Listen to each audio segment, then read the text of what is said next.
Abdii muutirra jirti. 240-929-7267 yaa. Namoota farda lakkoofsa koo kennaa ture. Gooftaan sinaa eebbisu.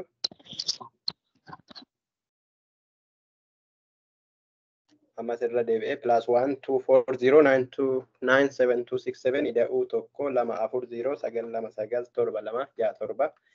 Kuni qo'annaa keenya gaafiif deebii boqonnaa 21 wangeela Luqaasiiti. Gaaffii dabalataa namoonni yeroo Luqaas qo'attan gaaffii isinitti uume yaada keessan keessa jiru daraartuu fi kennaa yoo jiraatan iyyuu hin eeyyamuu fi isin already gaaffii qabdu buuzeedhaan eeyyamu gaaffii keessan isin already na bira jira waan ta'eef waliin baafnee gaaffiidha. Namoonni gaaffii addaa akka isheen amma itti qabdan kan kee amma dandeenyetti ibsina. Yeroo namni biraa gaafatus immoo qabadhaa chaatirras nu kaa'aa barreessati rakkoo hin qabu. Yeroo ibsa kenninu gaaffii keessan irra utaallee yookiin dhuma irratti edda xumurree gaaffii keessanii fi sirriitti ittiin quufne yoo ta'e gaafficha nu qabadhaa. Nutis gaafannee kadhannee finnaa jechuudha. Gooftaan sinaa eebbisu. Kanarraan kan hafe namni kan biraa gaaffii kan natti ta'etu ture jedhu yoo jiraate akkasii yoo hin jiraanne immoo gaaffiiwwan nuti of keessatti qabannee jirru kaa'een leellotti ufi. Olee gooftaan sinaa eebbisu sagalee koo dhaga'ame kan beekuun dhaga'ama.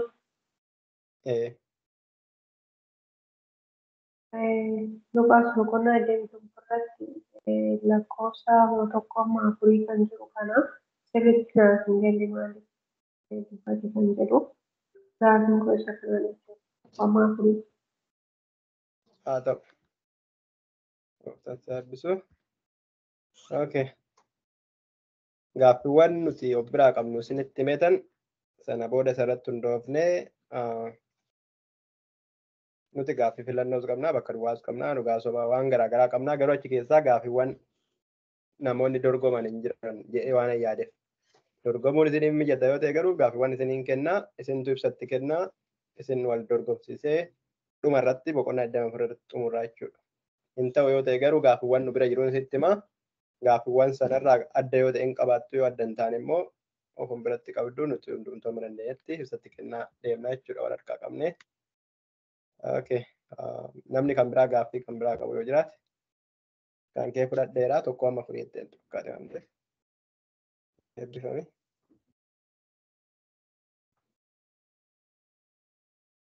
Okay. Namni gaaffii qabu hin jiru ta'e gaaffiiwwan nu bira jiru daraartuu biraa kan dhufe waa'ee buusii walumaa galataa kurnoo kan walitti dhiyaataa yookiin waan tokko kan jiru yeroo dabarree waan xiqqoo tokko turre boqonnaa 20 keessatti lakkoofsa 3 irratti haadhayyeessaa sana jajee yookiin jajjabeesse yeroo jennu warra badhaadhoo sana immoo ceepha'uu yookiin hadheessuu isaatii kan jirudha. Lakkoofsa gaaffii 3 manni qulqullummaa manumti qulqullummaa mataan isaa ta'udha. 21:13 irratti immoo lakkoofsa 4 karaa kanaanis karaa dhugaattiin naa baatan hin argattu yoo jedhu jechuudha. Kan jedhudha. 21:24 lakkoofsa 5 warra saba waaqayyoo hin ta'initti kennamutti jechuunsaa maal jechuudha. Lakkoofsa 6 boqonnaa 21:28 irra kan jiru mataa keessan ol qabadhaa ol ilaalaa furamuun keessan dhiyaateera. Eenyuun jedheedha. 26 boqonnaa 21:26 irratti maal jechuudha. Lakkoofsa 7 gaafii lakkoofsa 7 jechuudha. 21:32 irratti dhaloonni si'anaa kun hin dhumuu jechuun isaa maal jechuudha. Isa kanarraa gaaffiiwwan kan biraa jiru kan kennaa biraa kan buzee biraa kan daraartuu bal'atu hundi keenya gaaffiiwwan qabna. Isaan ammaa yaadatti qabadhaa. Gooftaan sinaa eebbisu. Okay. Gaaffii buzee biraa natti fakkaate gaaffii bakka duwwaa guutiiti. Gaaffii bakka duwwaa guutii irratti amma bakka duwwaa guutuudhaaf waan nu barbaachisu miti nama dorgomu hin jiru waan ta'eef gaaffii kan biraa immoo dhugaa yookiin sobaa. Gaaffii dhugaa sobaa dorgommii keessatti malee ammatti nama barbaachisu. Okay. Gaaffii ibsa gabaabaan isinii kenna. Luqaas 21:6 irratti kan isin ilaaltan kun hundinuu dhagaan tokkollee irratti nafin. Yeroon inni itti diigamu hin dhufa. Hinafuu yeroon itti diigamu hin dhufa. Eenyuun jedhee maaliif jedhee kan jedhudha. 21:2 irratti Waaqayyo nama akkamitti kennutti gammadaa kan jedhudha. 21:25-26 irratti ibsa kenni jedha. Isa kana qabadhaa callisaatu maal deddeemati ilaalaa san dubbachaa jiru. Irratti ibsa kenni jedha. Okay. Gaaffiin itti aanu yaa barsiisaa kun yoom ta'a? Wanti kun yommuu ta'uudhaaf jedhu immoo mallattoon isaa maali jedhanii jedha. 21:7 irratti Yesuus deebii akkamii deebiseefii jedha. So gaaffii isaan gaafatan kanaaf deebii akkamii deebiseef kan jedhudha. Gaaffiin itti aanu 21:23 irratti garuu guyyoota sanatti dubartoota ulfaadhaa fi warra hoosisaniif wayyoo gidiraan jabaan biyyicha irratti dheekkamsa saba kana irratti hin dhufa yeroo jedhu jedhudha inni ibsa barbaadeetti fakkaate kan kennaa biraa ba'es jira. Isaan kana kan na biraa ba'e hin dubbanne ammatti so kan na biraa ba'e immoo ani kan gaaffii natti ta'e isaan kanaadha. Namoota as gaafachuun kan qabu isaan kanaadha. Eegan hin qopheesse hin dubbanne. Isaan yeroo naasa'uu fi yeroo isin gaafadhu dubbachuu nan danda'a. Kanarraa kan adda ta'e namni gaaffii addaa isinitti uume yeroo qo'attan yookiin eddasii kan isinitti bilbile.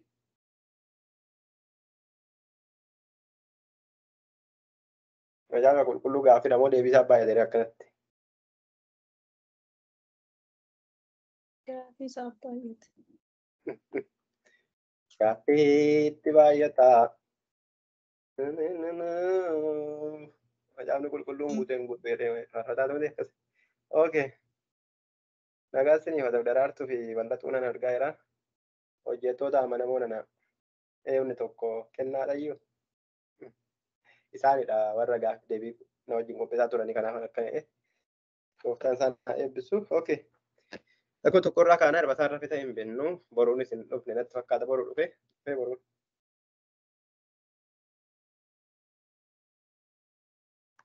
Irramne. Gidduu kana nama si jaalanna boruu minaamin jedhee asitti isa deddeebisudha minne rakkanna. Okay. Rakkoo hin qabu. Yesuus buusii haadha hiyyeessaa tokko arguusaa jedha.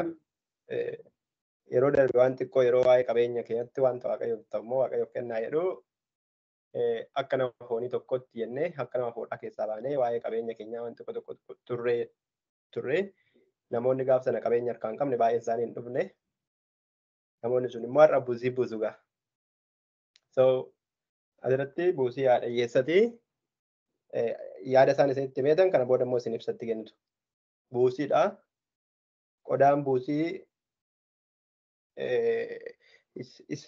achi iddoo tokko taa'ee jira moo irra deemaniitu buusii akkanatti qabanii taa'u jettanii yaaddu. Akkatti tarree naannessanitti qabu moo iddoo tokko taa'a? Akka sagalee kanaatti iddoo tokko jira. Iddoo tokko.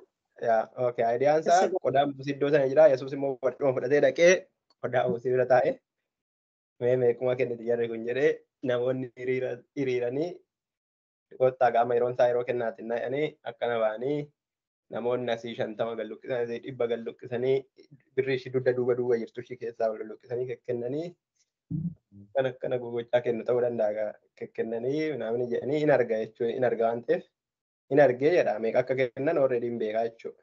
Wanti sun dirqama argamuu qabaasaa namoota agarsiisaa kennaasaa namoonni isaan kaan illee immoo qabaatanii argisiisaa kennu erga ta'e immoo kan dubartitti waan argisiifamuuti waan ta'eef dhoksitee kennutu irra ture dhoksitee kenniteeti ishiin silaa kun ani lamaan kenneera jettee akka itti kennitiisaa aayidiyaa isaa nu ibsitu jechuudha. So Yesuus barcuma fudhatee yookiin haa ta'u bira taa'ee qodittii kana ija ishii keessa eegayyuu namoonni hundumtuu kennee haati hiyyeessaa tokko immoo saantima maal maqaan ishii? Diimtuu.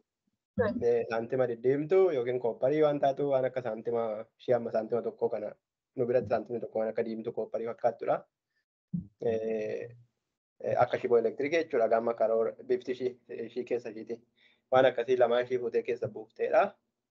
Kana booda Yesuus as garagalee uumateetti himaa dubartiin kun namoota hundumaa caala buuftee jedhee namoota hundumaa caala buuftee yeroo jedhu namni tokko 10 buuse yoo ta'e ishiin 11 buuftee moo 12 buuse yoo ta'e 13 buuftee jechuu isaati moo guutummaa walitti qabama namoota hundumaa 500 buusan yoo ta'e ishiin immoo kophaa ishii isaanii ol buuftee jechuudha. Sana booda erga akkas godhe booda inni kun gaafin inni kan biraa fi kanarraa kan ka'e immoo waa'ee mana qulqullummaa ka'uu jalqabe jechuudha. Akkamitti ka'eetti deemna. Isa kana irratti nama yaadan wannoo ayidiyaasa nama waan xiqqoo nuuf yoo diddaan ani akka iskiriinii koo irratti itti kennaa inni wannoo godhu. Okay. Ishiin iskiriiptoo harka qabdu daraartuudha miti? Daraartuudhaaf an kenne. Okay. Daraartuutti hufi. Ilaa namni tokko mul'atee deebi'ee dhokate. Dubbachuu kan deebi'ee bakka dubbatti namaatti. Ta'u okay. Hufi daraartu. Ayyaanni isiniif haa baay'atu. Iddoo kana keessatti egaa waa'ee buusiiti. Buusiin kun as keessa gaaffiin ani gaafadhe illee hin jira. Hangaaffii kiyyaa booduma deebii naa kennitu amma naa galimmoo ani waan tokko nan jedha jechuudha. Egaa iddoo kana keessatti lakkoofsa tokko irratti Yesuus achi ilaalee badhaadhonni kennaa isaanii qodaa buusii keessa utuu buusanii argee haati hiyyeessaa tokkos sibiila diddiimtuu kan akka saantima lamaa qodaa buusii kana keessa buusuu ishee argee kana irratti inni dhuguman isinitti himaa haati hiyyeessaa kun hunduma isaanii caalaa buufteetti. Isaan kun hundinuu bultoo isaanii irraa hafee kan kaa'atan keessaa qodaa buusii keessa buusan. Isheen kun garuu danuu hiyyuma ishee keessaa haqa ittiin buluudhaaf kan qabdu hundumaa qoricha keessa buufteedha. Yaada amma abdiin dubbate irrattis immoo fakkeenyaa fi dubartittiin kunii namoonni buusii akka waliigalaatti yeroo sana kan buufame 5,000 yookiin 500 yoo ta'e maallaqa 5,000 yookiin immoo 500 bu'e san keessaa saantimni diddiimtuun ishee sun lamaan kan hunduma isaanii caalemoo akkamidha jechisaa kan jedhu wayii dubbatee ture. Egaa akkuma waliigalaatitti iddoo kanatti warra qabeenyaa qabanii fi dubartii hiyyeettiitu buusii mana waaqayyoo otoo buusanii Yesuus argee buusii kana warri badhaadhonni suni badhaadhotadha. Warra abbaa qabeenyaatti qabeenyaa qabu. Waan qabaniif hanga barbaadan manni isaanii guutuudhaan irraa hafaadha. Hamma barbaadan kennu jechuudha. Yoo danda'an 20,000, 10,000 akkasitti kaffaluu danda'an jechuudha buusii isaanii kana keessatti. Haati hiyyeessaa kun garuu saantima 2 akka saantimaatti akka keenyaatti saantima jennee haa fudhannu. Saantima 2 qabdi. Wanti isheen qabdu iyyuudha isheedhuma sanayyuu immoo isheen garaadhuma isheetiin kennaa kana garaarraa kennitee waan qabdu sana buusii mana waaqayyootiif kenniteedha. Badhaadhonni sun immoo kan isaan irraa hafu mana irraa hafaa mana isaaniitti kan isaan buusanii. Kanaafuu dubartiin kun immoo wanta har'a ittiin bultu, wanta har'a nyaattee buluudhaa qabdu sana qoonqoo isheetti hir'istee, nyaata ishee garaa isheetti hir'istee waan qabdu sana immoo buusiin kana buustee. Kanaafiyyuu isheen hunduma keessanii irrayyuutii hin caalti jedhee akka itti dubbateeti.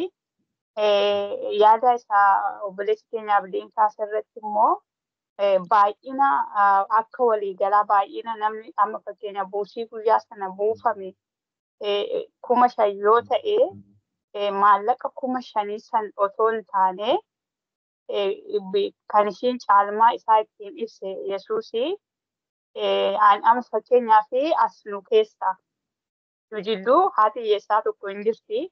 Nuti immoo badhaadhota jennee as keessa jirra numa jidduu jechuudha. Abdiin badhaadhaadha. Hirphataan badhaadhaadha.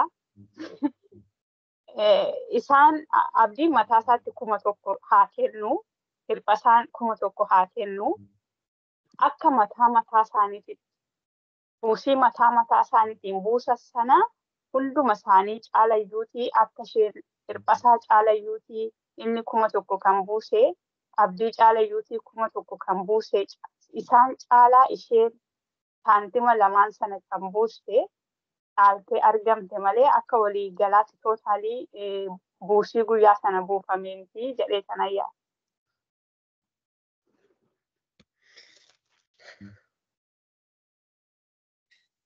Gooftaan si haa eebbisu, eebbifamii. Faantu yaadatti dabaltu yoo qabaatte ibsa ishee irratti. Tole gooftaan baraaf jireenya keessan haa eebbisu, hundi keessan haa eebbifamu, eebbifame daree. Egaa daraartuun dubbattee itti baay'ee isaanii.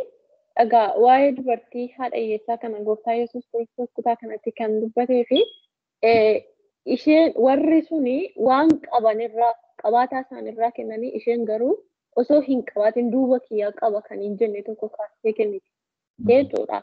Inni kunis immoo kan inni kennameef baay'een isaa isheen dubbattee jirti mana qulqullummaa ittiin ijaaruuf yookiin ijaarsa mana qulqullummaatiif mana waaqayyootiif kan isheen hidhatte jechuudha. Maaliif isa kana ragaa isaa kakuu moofaa keessatti duubatti yoo deebine mootota keessatti argachuu dandeenya waan ta'eef kanaaf akka kutaa biraarraa dubbisnetti jechuudha. Kanaaf kutaa kana keessatti dubartittiin kun isaan sanarra caaltee kan isheen argamteen jaroota sana ceephaa ofiis miti gooftaa Yesuus Kiristoos kutaa kana keessatti kan akkas isheen sun bakka hin qabdu yookiin immoo duuba ishee hin jiru kan hin jirre isaarraa garuu kan caalchistee kennite kan jedheef jechuudha. Garaa guutuudhaan kan isheen kennite bakka kun mana waaqayyootiif ta'uu qaba jettee osootii duuba isheetitti nambifatiin kan isheen kennite jechuudha. So kanaadha. Amma humna ishee jechuudha. Namni kamiyyuu yeroo kennaa kennu amma humna isaa amma dandeettii isaa haa kennudha. Qorontoos keessattis yoo dubbisne argachuu dandeenya. Kanaadha. Gooftaan sana eebbisu. Gooftaan sana eebbisu. Yoo yaada dabaltaa qabaanne boodatti daballa. Amma yeroo keenya gargaaramuu fi kan itti aanu Yesuus amma baadiyyaa isaan isinii kenna. Yesuus lakkoofsa irraa kaasee eddanni waa'ee kennaa akkasii odeesse amma iddoo kanatti walitti aansee barreesse kitaabota macaafa qulqulluu kan biraa irratti walitti aananii barreessumuu dhiisuu danda'u. Aadiyaan isaanii harkatuuf dhiisuu danda'u.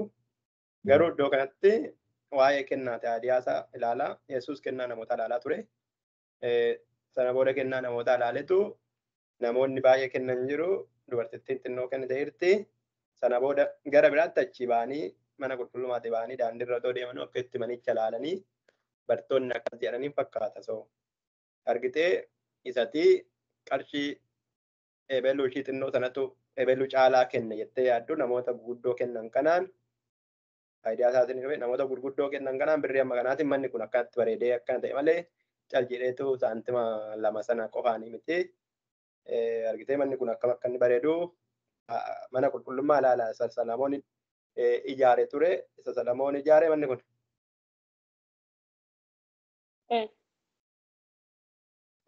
Manni qulqullummaa kun eenyutti ijaare? Salamoon ijaare diigameera garuu kami? Heroodis mootichatu jira.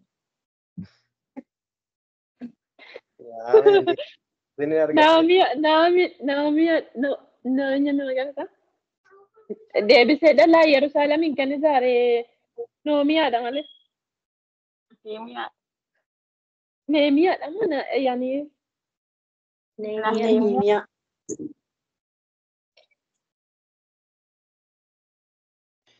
Balbaanatti na saaqanii na jeeqaa yeroo sana iddoo itti dhufe manni qulqullummaa kun Salamoon ijaaredha.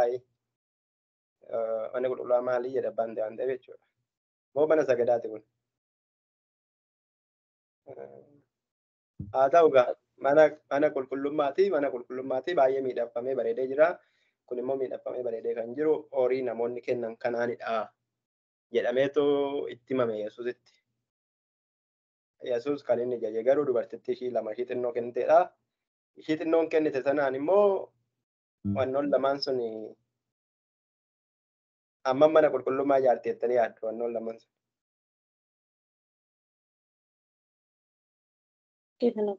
Kennaa ishee otoo hin ta'in amantii isheetu. waa'ee mindaa yeroo sana arbataa yeroo darbe waan ta'e irratti kaafnee turre waa'ee meetii irratti tokkata. Mindaa guyyaa nama tokkollee waan taatu miti wanti ittiin. Nama tokkoof mindaa guyyaa tokkollee wanta itti kennamtu miti akka saantima isaanitti. Sanaafi wayitti galtuu miti garuu Yesuus ishiidha dinqisiifatee isaan immoo ilaamee ilaalee manichi kun kan ittiin ijaarame akkatti bareedee jiru kennaa asirraa argamuuni. Kanaaf namoota nu jalaa hin jeeqiniiti karaa tokkoon. Karaa kaaniin manichi bareedaadha. Argitanii amma akka inni bareedu. Baay'ee bareedaadha. Ajaa'iba qulqulluuqeetti akka inni kakuu moofaa keessatti immoo dabuun bareeduma isaa dubbiftaniitu biran qaqqabdan. Kan amma yeroo inni wannoo jedhu xiqqoo ishee hojii injiinarii nama jedha garuu yeroo waa'ee manichaa yaada koo keessatti naan dubbisuu fi kolomiin isaa achi dhaabate wannoon isaa achi dhaabate yeroo hin jedhu jidduu gahee eenyuun ta'a. Harkaa badanii gara jalqabaarraa kolomiin isaa akka dhaabate otoonni waa'ee xaaraa biran gahin kolomii isaa immoo irraanfadheera. So namaan galu jechuudha baay'ee ulfaataadha garuu ogummaa yeroo sana jiruun ogummaa Salamooniin ijaarame yeroo sana Salamoon baratee itti dhufe waaqayyoota kenneef so akkamitti diizaayinii akkamitti akka inni hojjete baay'ee nama dinqa. Isa yeroo sana caala dhiisatii sammaatu diizaayiniin tokko baay'ee sin dinqan. Indee kompiitarri rakkoo hin qaba ishii kompiitarri hojjeta riyaaliitii miti imaajinarii walitti miti wanti kompiitarri hojjetu. Garuu namni isa kompiitara sanaa keessa jiru fuudhee gadi baasee innaa lafa irratti hojjetu namaan galu baay'ee ulfaataan anamma injiinaroota kan tokkonnaan laalu wantoota nuti hin jiru jenne irraa qilleensuun kana keessa ilaalanii sarara wayii argu isaan manichi bakka itti akka dhaabate jechuudha. So baay'ee bareeda jedhee jennaan Yesuus immoo waan isaan haasa'an kana dhiisee deebii faallaa itti kenne jechuudha. Appirisheetiin goone. Appirisheetiin goone baay'ee bareeda. Ergamoota waaqayyootu miti fuuldura dhaabattee namni qabattee suraafel kirubeelii waan akka billaa fakkaattu wayii qabattee dhaabattee aayidiyaan isaa isin dhufee waan addunyaan woorlidii fakkaatu tokko fuuldura isaa jira. Bakka baay'ee bareeda. Dallichi kellaa qabaa zamanyaan achirra jira achi tikkeetti fudhattee seentaa bilbiltee qaxaroo qabattaa seentee maal gootaa achitti kutaa nyaataa kutaa maalootu jira iddoo kutaa kadhannaa kutaa akkasii kutaa keessummaa maanni qidama gabayaan gast haawusiitu jira. Kun hundumtuu jira baay'ee bareeda manichi. Yesuus garuu manicha kana diigamuu isaan oolu dhagaa namatti argitanii walirraa nam'uun isaan oolu dhagaan isaa dhagaa irratti nafu jedhee dhagaa isa kanaaf dhagaa isa torbanii wanti walitti isa fidu jira. Torban dhagaa dhufalatu taane. Dhagaan torbanii dhagaa goleetti jechuudha. Dhagaa goleetti. Gaafa mana kana diiganii dhagaa goleen kun hin badu jettu hin caccabu jettu. Dhagaan golee isaaniiti nuti itti fudhannu dhagaan golee keenya gooftaa keenya Kiristoos Yesuusidha. Isaan kun kan laalaa jiran simintoo irratti tuulamee tokko miti walitti nu. Namni dhagaa isa torbaniif dhagaa isa kana walitti fidu jira. Maaliif tarii tajaajila keessatti isin qunnamuu danda'a. Boqonnaa 21 walitti aanu. Yeroo tajaajilta manfasiin keessa waasinitti himuu danda'a waan ta'eef walitti finnee tajaajiluu dandeenya moo adda adda dhiibnaa ta'uudha. So waa'ee dhagichaa akkasumatti qabadhaa dhagaa baay'eetu jira boqonnaa kana keessaas dhagoota gosa kan biraas ilaalle irraa dhagaa gufannaa ilaalle dhagaa maaloo mana ijaartuu dhagaa golee dhagaa akkasii ilaalle dhagoota isaan dhufanitti bu'anii fi isaan irratti kufuun ilaalle amma immoo manichi dhagaadhaan ijaaramee dhagoota kana hundumtuu walirratti nafuu walirratti hin jijjiga jedhee jennaani. Ammas immoo deebi'anii gaaffii gaafatan. Yoom ta'a kuni jedhanii gaaffii gaafatan jechuudha. Yeroo darbe yoom ta'a kan jedhu yeroon isaa yoomii kan jedhu wayii waan qo'anne jira. Bartoonni yoomi kan jedhan.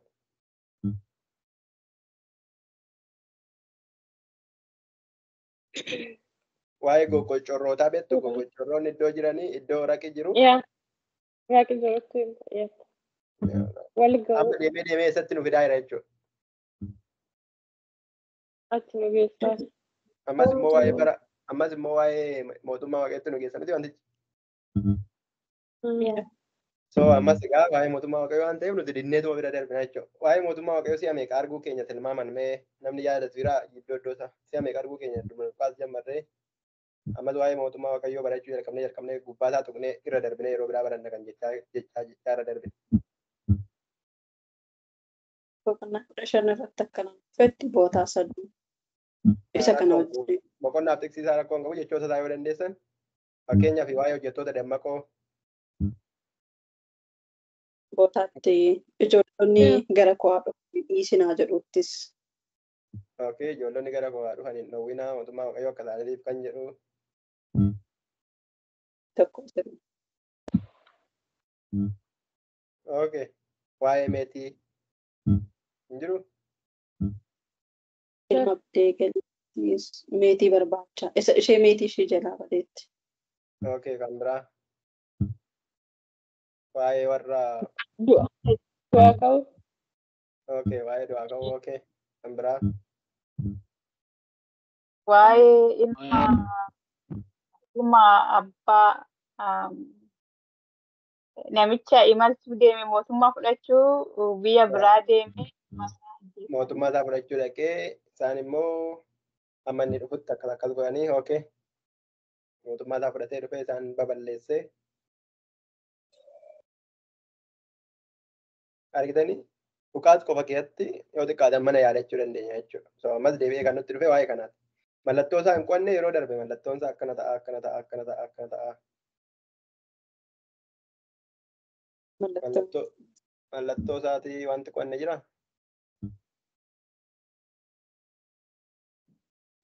Waa'eedhuma iddoodhuma gogocorroonni wal ga'anitti isa jedhu san irratti.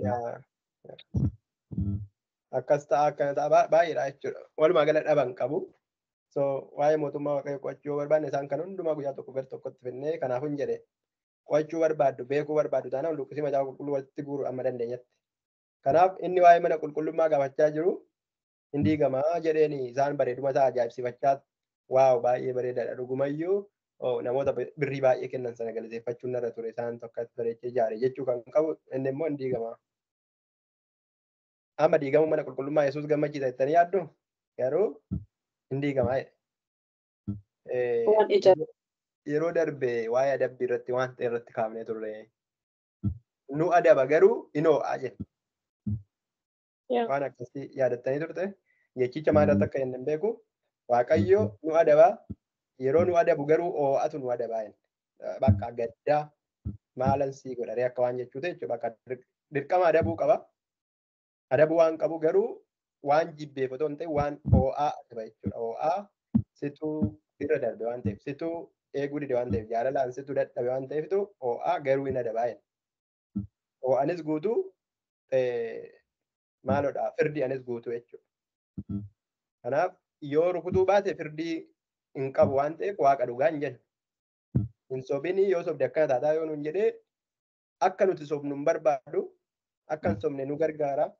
Nuuf dhiisuu barbaada garuu otoo nuuf dhiisuu nu adabuu qaba. Sababni isaa waaqayyo waaqa dhugaadha malee akka warra kaanii feekii waan taaneef jechuudha. Sagalee isaas immoo eeguudhaaf nu adabuu qaba. Kanaaf manni qulqullummaan diigama yeroo jedhu gammachuu guutuudhaan yookaan aariidhaan manni qulqullummaa haa diigamu bakka hin barbaachisu waan jechuun. Maalidhaa fi manni qulqullummaa maaliif akka diigamu dubbatee yookiis immoo yoo diigame bu'aan isaa maaliif achi keessa. Isa jedhu itti fufnaa mana qulqullummaan diigama jedhanii kun yoom ta'a jedhanii isaan gaafatanii sana booda inni waa'ee kun yoom ta'aatiif akka kutaa kanaatti kun yoom ta'aatiif deebii kana kenneef deebiin inni kennee jennaanii baricha sanarratti hubadhaa hin gowwoominaa baay'een akkana jedhanii dhufu milikkata sana hundumaa hin ibsitu jechuudha amma namni isin kennu baay'een akkana jedhanii dhufu sanaafuu yeroo akkas ta'an immoo akkas ta'a sana dura immoo akkana ta'a amma immoo sana dura immoo akkana ta'a. Kanaafuu tartiibaan jira jechuudha. Kamtu dura ta'a, kamtu ittaanee ta'a, kamtu ittaanee ta'a. Waa'ee isa kanaatiif immoo akkas ta'a jedha. Jedheetu lakkoofsa 20 irraa kaasee immoo milikkita kan biraa kan Yerusaalem immoo yeroo marfamtu loltootaniin diigamuun ishee akka dhiyaate beekaa. Sanatti akkana ta'a jedhee amma immoo milikkitoota kenna. Lakkoofsa 25 irraa immoo kaasanii itti fufeetu milikkita yookiin milikkita ilaalaa yookiin milikkita isa lakkoofsa 7 irraa kaasee jiru wajjin walitti dhufa ta'a yookiin milikkita lakkoofsa 20 irraa kaasee jiru wajjin walitti dhufa lakkoofsa 25 naa dubbiftan milikkinni biiftutti ji'atti hurjootatti ta'a jedhetu jalqaba. Kanaaf kan ta'etti walitti fufnaa jechuudha. Yookiin sana Yerusaalem diigamtutti yookiin tartiiba isa kan ta'etti walitti fufnaa jechuudha. Sababni isaa tartiibni sana booda kanatu ta'a sana dura kanatu ta'a kan jedhu waan ta'eef jechuudha. Ergasiidha akkamitti akka salphaatti hubachuu dandeessu muka harbuu ilaalaa mukkeen kan biraa ilaalaa. Muka harbuu yoo ilaaltan mukti harbuu yeroo akkanaatti lalisaa yeroo akkanaa immoo akkuma kana yeroo kun ta'e immoo yookiin mukteen yeroo akka ta'an akka bonni dhiyaate akka ganni dhiyaate yeroo adda adda baafnu mootummaa waaqayyoo akka dhiyaate kanaan beektu. Kanaaf isinirraa kamtu eegama kanatu isinirraa eegama jedhetu xumuree jedha. So fakkeenyi isaa jira, deebiin isaa jira, kan mana qulqullummaa jira, mana qulqullummaa wajjin kan wal fakkaate kan waan biraa jira. Yeroo sanatti maal gochuu akka nuti dandeenyu of eeggannoo nutti kenname jira. Of eeggannoo nutti kenname qofa osoo hin ta'in immoo ammasitti maal gochuu akka qabnu waan nutti kenname jira. Kanarratti xumuraa jechuudha boqonnaan kun. Okay. Kanaaf lakkoofsa 5 irraa kaasee mata dureen isaa kan koorratti waa'ee diigamuu mana qulqullummaa fi rakkina dhufuu dubbachuu isaadha. Duraan harka baastee kan dhowwadhe bal'atu wanti fakkaate. Amma lakkoofsa 19tti sittan deebisa. Amma lakkoofsa 19tti.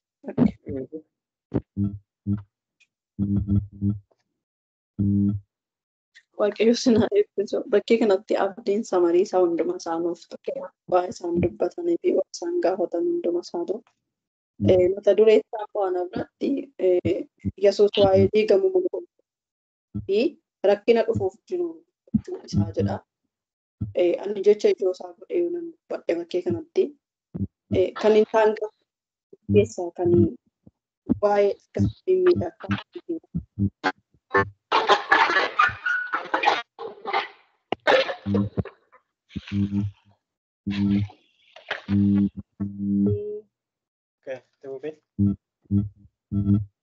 Bakkee kanatti kan isaanii gaafataa jiranii ofii isaaniiti amma bakkee kanatti isaan akkuma abdiintu dubbataa turetti ija isaanii isaan kan irra kaawwatanii mimmiidhagfamoo dhagaa kanaadha. Isaanii kan dhagaa kana miidhagsee kan mana qulqullummaa kana miidhagsee jarri haftee itti qaban sana akkasumas immoo iddoo itti buusii hiyyeessaa kennite sanitti iddoo buusiin itti bu'e sanitti warra birrii isaanii qabeenya isaaniirraa kan hafe jedhamitiire qabeenya haftee isaanii kennan jedha kan isaaniirraa hafesan kan kennan santu qabeenya isaanii santu mana qulqullummaa kana akkasumas immoo manicha dhagaan walirratti nafu jedheen kana isaantu miidhagse jedhanii yaada isaanii keessaa qabu. Haa ta'u iyyuu malee gooftaanii dhagaan kun walirratti inafu jedhee kan inni isaanitti dubbatee fi waan isaan ija isaanii irra kaawwataniira. Maali innis immoo waan aduu gajjallaa kana waan ta'eef wanti aduu gajjallaa kun immoo dubbiin sagalee waaqayyoo gisee nutti dubbatu akka fixeessa ganamaa ta'etti dubbatu. Wanta waa'ee hin baasne kan isaan irra godhatan garuu kan isaan bira jiru jireenya bara bara kan isaan laatu sana ilaalaa jiran. Abdiisa ta'e karaa jireenya dhugaasa ta'e sana Yesuusin ilaalaa jiran. Kan isaan ilaalaa deemanii akkuma duubarraa uummatatti dhufnetti amma Yesuus Kiristoos ikkoo xumura geera. Xumurarra immoo karaa inni itti dabarfamee kennamurra geera. Kan dabarsee kennus isaan waan ta'eef isaan ammas manicha keessatti inni waa'ee diigamuu mana qulqullummaa rakkina dhufuuf jiru. Rakkina isaanitti dhufuudhaaf jiru. Rakkina illee isaan keessa jiranillee wal bira qabee isaanitti dubbata. Akkasumas immoo bartoota isaan isa wajjin deeman sanallee hubachiisaa jiratti dubbataatii jira. Bartoonni illee isa wajjin fariisota duwwaatoo hin ta'in bartoonni isa wajjin deeman illee dammaqanii hin jiran. Sababni isaatu iyyuu isa irratti of gataniitu jiru malee wanta ta'uuf jiru sanallee hin beekani amma yoonaa hubataatii hin jiran. Ilmi namaa dabarfamee kennamuuf jira gizee isaan hin jedhutti illee hamma kana madadaallee isaan hubachaatii hin jiran. Wanti isaa gaafii isaanitti ta'a jiru. Ammas immoo ija isaanii kan isaan irra kaawwatanii mana qulqullummaa isa miidhagfame kana gubbaa ija isaanii kaawwatan. Isa jireenya ta'e sana Yesuus irraa ija hin qaban. Inni garuu wanti kun akka waa'ee hin baasne isaanitti dubbachuudhaaf akka waa'ee hin baasne isaanitti himuudhaaf dhakaan kun iyyuu walirratti hin hafuttiin jedha. Dhakaan kun iyyuu akka walirratti hin hafne baasee isaanitti dubbata jechuudha. Isaanitti immoo akkaataan isaa dhakaan kun walirratti nafu jechuun gaafii isaanitti ta'uu danda'a. Ta'ees immoo gaafataniira. Innis immoo deebii isaaniif kennaatii deeme jechuudha.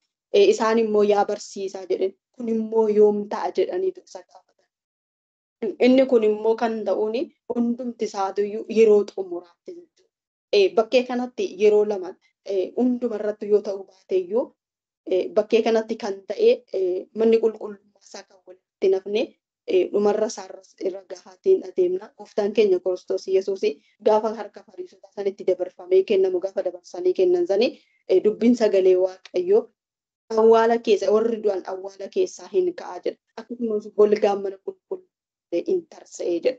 Yeroo sanitti golgaan mana qulqulluu tarsa'e inni jedhu suni akoonni sunillee isaan laalan sunillee akkana nu fudhutti waa walirratti abinatti hin fakkaatu. Bakkee sanatti jechuudha. Golgaan mana qulqulluu in tarsa'ee gizee jedhee dubbatu jechuudha. Isaan garuu inni kun yoomtaa jedhanitti dubbataa ture. Inni kun garuu yeroo sanaaf gooftaan jechaa jiru ta'e xumura barichaatti jedheetiin hin kanan fudhatu. Egaa bakkee kanatti kan isaan milikita isaan gaafatan keessaa yoomii kan isaan jedhanii gaafatanii fi irratti deebisaa fi deemeera. Inni kunis immoo keessattuu yeroo kuni ta'utti immoo baay'een isaanii ani Kiristoos jechaa gara keessaniin dhufu. Kanaan immoo akka hin goyyomfamne jedheellee isaanitti dubbataatii tureera jechuudha. Bakkee kanatti immoo milikinni maalii akka dursee ta'u kan isaanitti dubbate keessaa ani Kiristoos yericha eeggatame ga'eera jechaati maqaa kootiin hin dhufu jedhee garuu isaan kun immoo duuka hin dhaqinaa.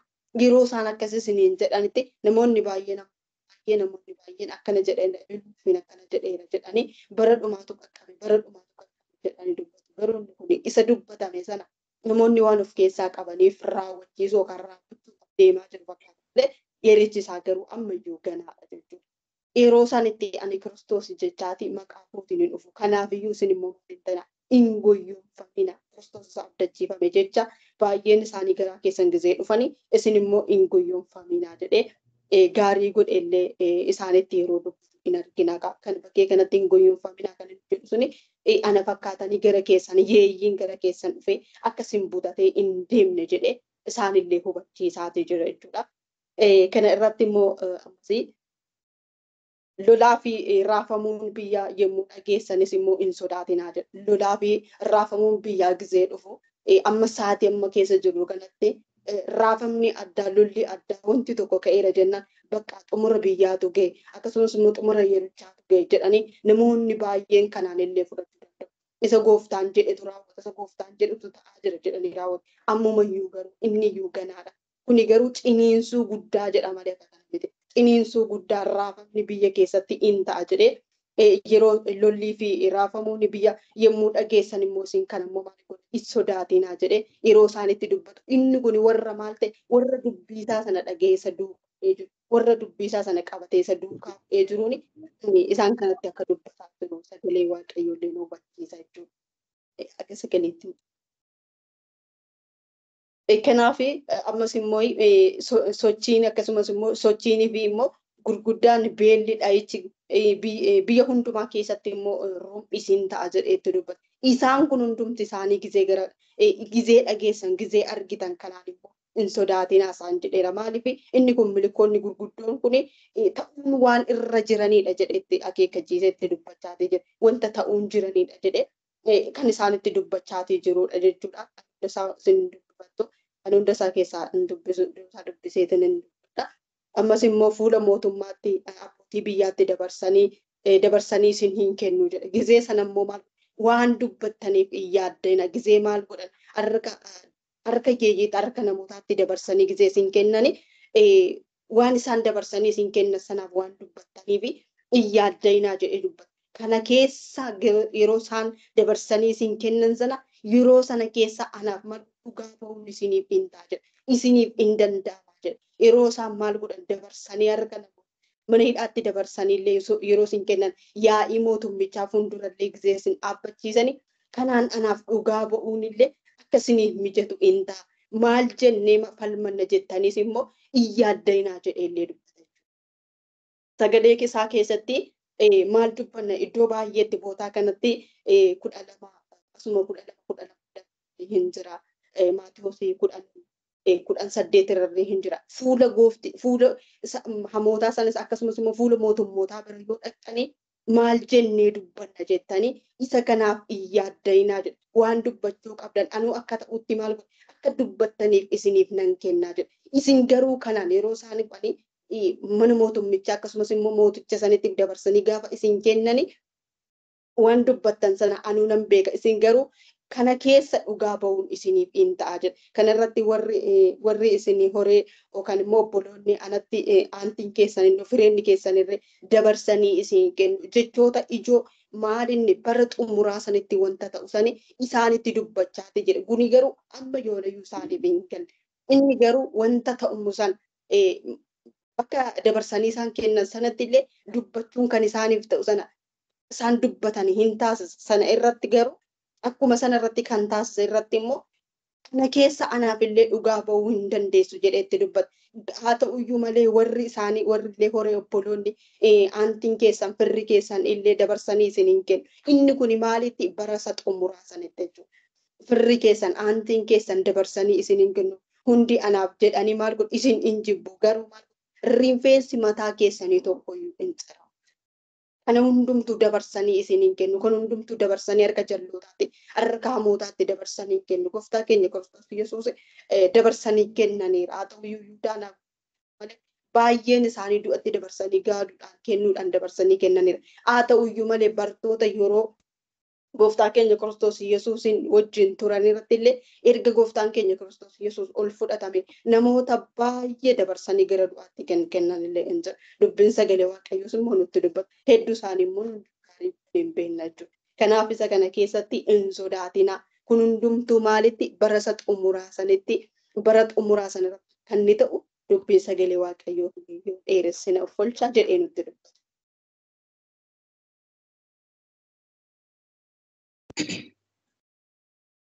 Gooftaan si haa eebbisu. Eebbifamii. Kutaan bal'aadha egaa.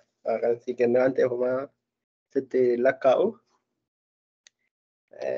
Yesuus kan inni kan bartoonni gaafatan kan inni deebise kutaa kanatti waan wal faalleessu fakkaata haa ta'uyyuu Sakoo torbaammaa 19 haala ishii nama ibsitetti pilaas yaada keessan keessa jiru kan dabaladhaati booda immoo yeroo biraa yeroo mijatee samarii goonutti itti daballa. Lakkoofsa 20 irraa kaasee immoo mata dureen isaa kan kooti maal jedhaa Yesuus waa'ee diigamuu Yerusaalem dubbachuu isaadha. Kan isaan gaafatan lakkoofsa naannoo 5-7 kana gidduutti ture. Kan inni immoo waa'ee sanaatti immoo deebi'u lakkoofsa 20 ture jechuudha. Lakkoofsa 20 irraa kaasee amma lakkoofsa 24tti kennaa irratti nu haasa'iti. Hirphasaa yoo jiraate sittaan wal harkaa fuunee irratti haasofna.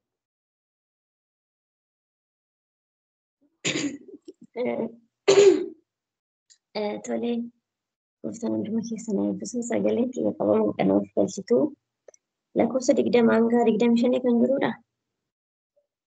Amma 24. Tolee Waaqayyo isin haa eebbisu. Gaafiin kuni gaafiin Yesuus jecha Yesuus jedheedha. Garuu kutichi jalqaban wal qabataa.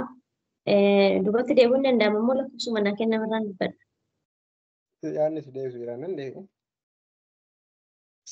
Tolee, Yesuus waa'ee kennaa badhaadhotaa irraa kaaseetti jalqaba kan inni dubbatee badhaadhonni kennaa isaanii kan buufatan akkuma obboloonni keenya ibsa kennanitti akkasumatti naagalee waa'ee meetii baay'ina meetii ishee otoo hin taane waa'ee garaashiitti gooftaan kan dubbate kana gaafa jennu garaashii guutuu amma qabdu kennitee kanarraa dhaabbatee immoo Yesuus waa'ee of kennuu barsiisuu waan barbaadee fi ishee fakkeenya fudhatee waa'ee ishee kana dubbatee isaan meetii isaanii kennan malee ofii isaanii gooftaadhaaf yookaan waaqayyoof aarsaa godhanii hin kennine. Isheen garuu of kennuu ishee argisiisaa waan qabdu otoo hambaan hambifatiin guutummaatti dabarsitee kennuu ishee ofii ishee kennitee nuyi kan waaqayyo akka taane akka nuti barru gooftaan kan inni barbaade. Kanaaf waa'ee kanaa dubbatee isaaniif garuu hin galle. Isaan ammas daayirektii yaada isaaniif mataa isaanii waadhuma maallaqaa fi waa'ee manarra jira malee waa'ee mana qulqullummaa sanarra jira malee manni qulqullummaa sun kakuu haaraa keessatti laphee keenya ta'uuf akka jiru akkasuma immoo kennaan dubartiin sun kennite sun eenyummaa keenya ta'uuf akka jiru isaaniif hin galle. Yesuus garuu dubbii kan isaan keessa bushuu waan barbaadeef waa'ee isaa dubbatee isaan garuu san hubannee tumayyuu caalchisanii manni qulqullummaa kuniyyuu waa'ee mana qulqullummaa kanarratti dursa isaan manni qulqullummaa kunii meetii irratti jabeessan ijaaramee kan jedha akkuma obboleessi keenya abdiin kaase yaada kana dubbatanii garuu yaada lamatu jira. Yaadni tokko manni qulqullummaa kana kan ijaare Heroodis mooticha jedhaniitu dubbatu beektonni garaagaraa akka jedhanitti Sababni isaa bara Daani'el faa keessaa manni qulqullummaa inni Solomoon ijaare mooticha warra Baabilooniin diigame yaadi jedhu jira akka beektonni macaafa qulqulluu jedhanitti. Bara sanaa mana qulqullummaa Solomoon ijaare sanaa diiganii meestiin mana qulqullummaa keessa jiru suni mootichi Faares booji'ee sanarratti Faares kan inni adabamee mana qulqullummaa keessaa meetii fuudhee qodaa mana qulqullummaa sanatti dhuguuf gaafa ka'e waaqayyoomatti dheekkame kan jedhu yaadi kun jira. Kan ammoo kan jedhu beektota macaafa qulqulluu akka seenaa garaagaraa qo'atanitti jedhu malee dirqama xiskee macaafa qulqulluu hin qabu jechuudha. So manni qulqullummaa Solomoon ijaare sun bara Baabiloon mooticha Baabilooniin bara Daani'el faa keessaa akka booji'amee kan dubbatu. Innis isa kan ammoo mana qulqullummaa isaan dubbatan kan ammoo mooticha Heroodis ijaaree sababni Heroodis mana qulqullummaa kana ijaaree fi Yihuudoota biratti jaallatamuudhaaf gaaseenaan akka jedhutti karaa haadha isaa Yihuudii waan ta'eef Yihuudoota biratti fudhatama argachuuf jedhee kana godhee kanaaf isaan immoo guddisanii jajanii seenan jedhu jira. Yesuus immoo kuni waa'een baasuu hin diigamuuf jira jedhee itti dubbatee kan jedhu yaadi jira. So gaafa Yesuus akkas jedhee dubbatu immoo lakkoofsa 7 kaasee kan dubbatu immoo guyyoomtaa kan jedhe milikinni lakkoofsa 7 kaasee amma 19 jiru kuni milikita bara dhumaati. Garuu milikinni lakkoofsa 8 irra jiru ifama lakkoofsa 20 irra jiru kun immoo milikita Yerusaalem keessatti ta'ee darbee akka ta'etti dubbatama. Kana gaafa jedhu milikita obboleettii keenya amma ibsitee milikita lakkoofsa 7 kaasee Yesuus kan isaaniin jedhe kun hundisaa kan raawwatame jira, kan ganaa raawwatamu jira. Bartoota irratti isin jibbuu dabarsanii isin kennuu maatiin keessaniyyuu horteen keessan gaafa jedhu yookaan immoo iddi isaanii ofii isaaniitti dabarsanii akka isaan kennan itti dubbachuu barbaadetti. Kuni hin diigama. Mana qulqullummaa kun hin diigama. Kun hundumti isaayyuu inafa. Kun otoo hin ta'in dura garuu otoo manni qulqullummaa sun hin diigamin dura dabarfamtanii kennamtu hin rakkattu kan jedhe. Sun immoo bara kam ta'ee akka jedhanitti akka seenaan garaagaraa jedhutti jechuudha. Yoo sinirra dheeressanii of galchitu. Bartoonni bara mooticha Roomatiin booji'amanii Yihuudoonni booji'amanii kunis immoo lakkoofsa 20 irratti arganna. Yesuus itti dhufee Yerusaalemii loltuudhaan marfamuu ishee yeroo argitan diigamuu ishee akka ga'e beeka. Sababni isaa ergaa Yesuus Kiristoos ergaa kana kan inni dubbate bara 30 keessaa. Kun immoo kan Yerusaalem irratti raawwate milikinni Yesuus jedhe kuni kan Yerusaalem irratti raawwate bara 70 keessaa jedha seenaan garaagaraa. Sunis immoo mootiin Roomaa Yihuudoota booji'ee mana qulqullummaa isa Heroodis mootichi ijaare sana guutummaatti barbadeessee inni sun immoo lakkoofsa 20 irra kan jiru kana jechuudha. Wantoonni lakkoofsa 20 irratti barraa'e kun hundumti isaa mooticha Roomaatiin Yihuudoota irratti akka raawwatame Yerusaalem guutummaatti akka barbadooftee guutummaatti akka baddee jedhameetu yaadama. So Yesuus waa'ee kanaa isaanitti dubbate. Taatessu fuulduratti isaanitti ta'uuf akka jiru. Lakkoofsa 7 keessa immoo gimaashisa waa'ee mootummaa Waaqayyootti dubbata. Garuu otoo milikitoonni mootummaa Waaqayyoo kun hin dhufini isin hin ari'amtu, hin dararamtu, dabarfamtanii kennamtu jedhee isaanitti himee sun immoo bartoota irratti noormaalii ta'ee darbeera. Sababni isaa yeroo sana sababii Yesuus jedhanii mootiidhuma warra Roomaatiin gidirfamaniiru. Bakkitti Qeesaartu gooftaadha moo Yesuustu gooftaadha isaaniin jedhanii isaan gaafatanii leenca beelessanii ka'anii yoo isaan Qeesaar gooftaadha jedhan isaanis yoo Yesuus gooftaadha jedhan leenca beelaatti dabarsanii isaan kennuu itti gidirsaa turanii jedha seenaa garaagaraa yeroo warri dubbisan akka dubbatanitti. So yeroo sana rakkinni suni maal jennaa maal dubbanna jettanii sodaatinaa kan inni jedheef yeroo sanatti Yesuus gooftaadha jedhamuu hin danda'u dandeettii namaatiin yoo Waaqayyo nama gargaare malee rakkinatu isaa fuuldura jira dararamatu jira akkuma yeroo Phexros sana jechuudha. Yeroo Phexros Yesuus ganne sana gidiraaf dararamni guddaa waan tureef akkuma yeroo sana gidiraasuu waan baay'ee isaanitti ulfaatuu fi ija jabinaan Yesuus gooftaadha jechuu hin danda'an. Lallaba kan biraa otoo hin taane maquma Yesuus kana kaasuun hin danda'amu. Sababbi sanaaf Yesuus kanaaf sodaatinaa. Ani immoo ogummaa eenyuutu fuuldura dhaabbatee isinitti falmuu hin dandeenya isiniifan kenna jedheeni waa'ee kanaa dubbataa. Kanaaf lakkoofsa 20 moo lakkoofsa 25 ittiin darbinaan jedhee asumatti dhaabaa waa jibbichuu kan ka'een ture. waa'ee kutaa kanarraa kanan hubadhu kanuma so milikinni kun kan ta'e jira kan Yerusaalem irratti guutummaatti raawwatame lakkoofsi 20 hanga 24 kan jiru Yerusaalem irratti guutummaatti raawwatamee jira. Bara 70 keessa mootii Roomatiin loltoota warra Roomatiin Yerusaalem irratti ta'eera. Lakkoofsa 7 kaasee hanga 19 kan jiru immoo gimmaashni isaa kan bartoota irratti ta'ee jira. Gimmaashni isaa immoo dhaqee lakkoofsa 25 wal qabata. Waa'ee dhufaatii gooftatitti hiikkataa jechuudha. Akka sanatti naa galmeeffadha. Ameen. Gooftaan si eebbisuuf eebbifamee hirphasaa jirta.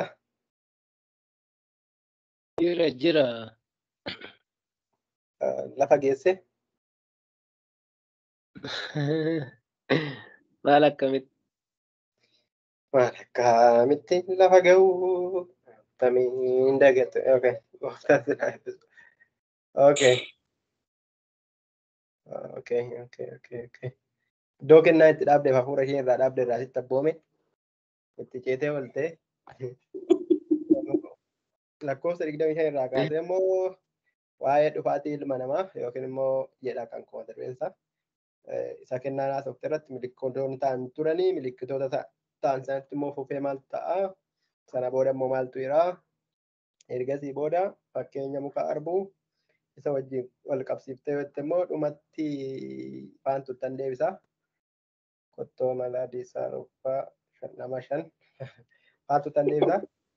Okay. So faantuun 34 irraa kan qophaa'ee adamma 33tti nu ibsita dhibasa.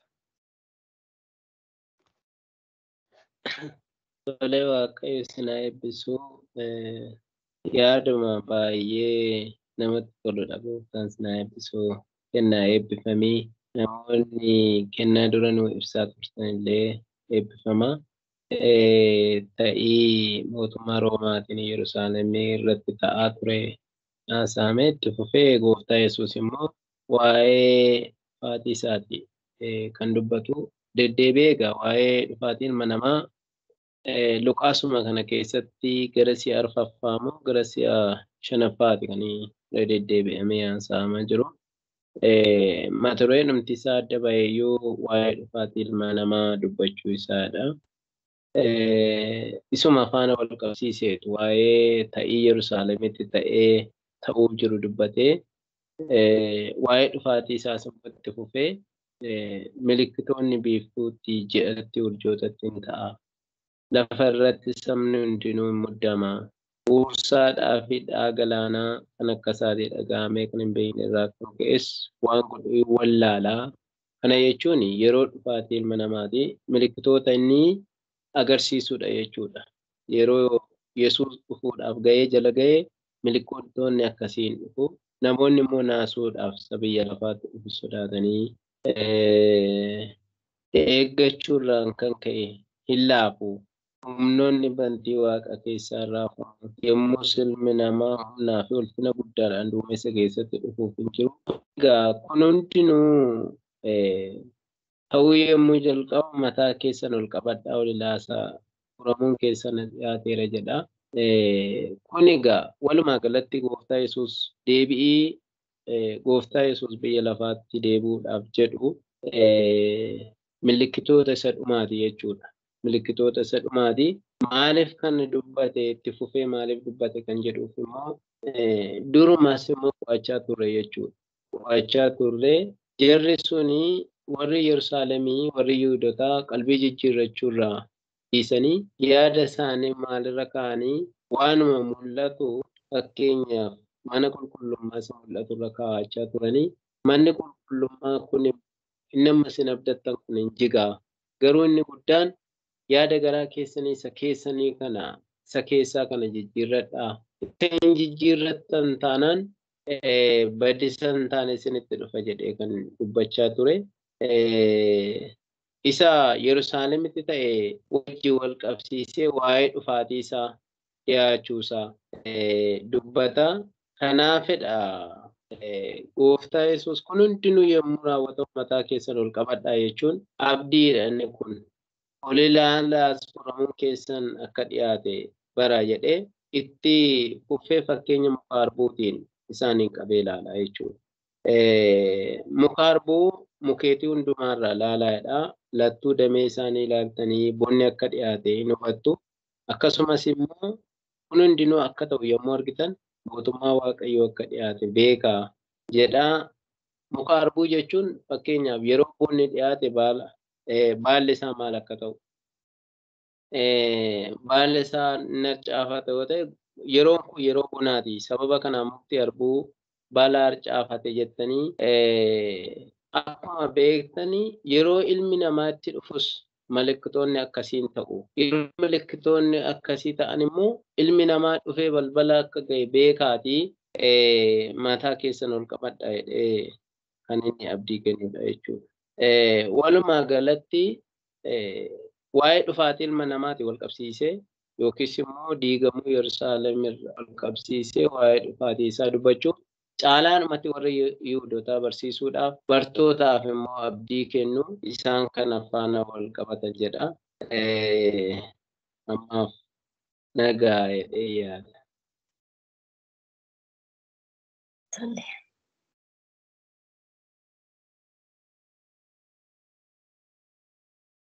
Wantooti deebinne mitiire. Good.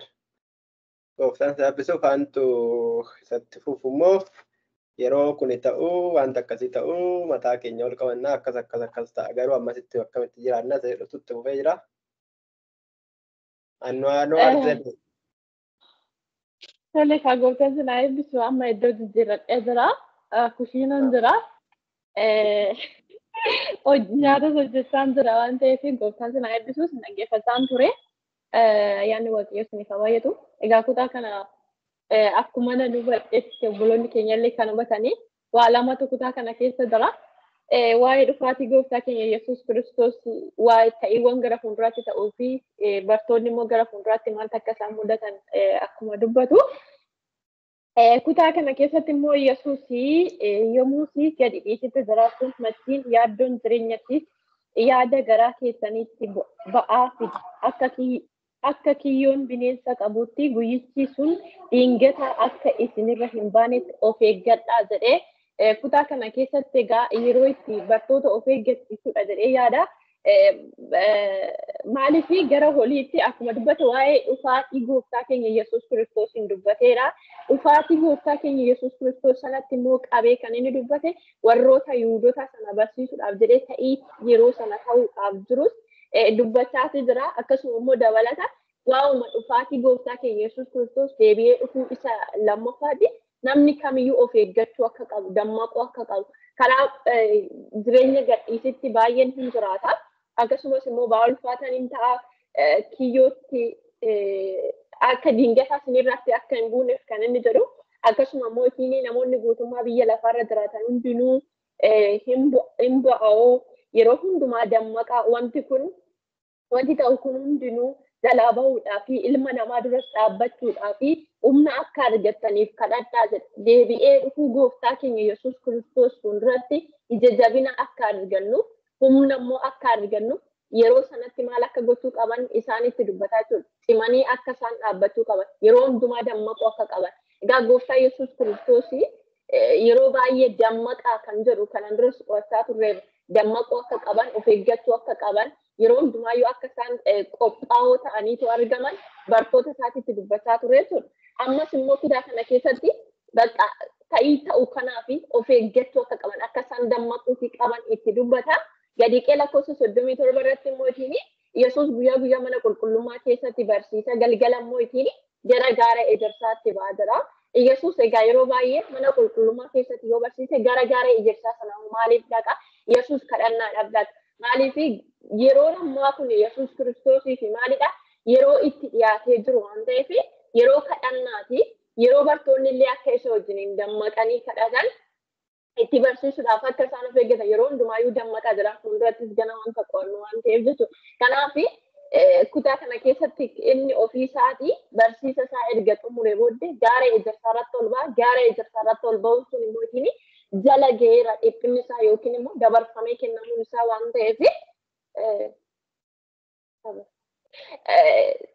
ta'eef kadhachuudhaaf kan inni achirra ol ba'u namoonni hundinuu ganama hobboroodhaan isa bira dhufanii mana qulqullummaa keessatti dubbii isaa hin dhaggeeffatudha. Egaa inni galgala gara gaaratti ol ba'a. Ganama garuu mootiin dubbii gooftaa barsiisa. Kanaaf gara isaa kan dhufanii dubbii isarraa dhaga'uudhaaf gooftaan sun eebbisu maatiin kos nama wajjiranii eebbifamu. Gooftaan sin eebbisu jijjiiramni jira.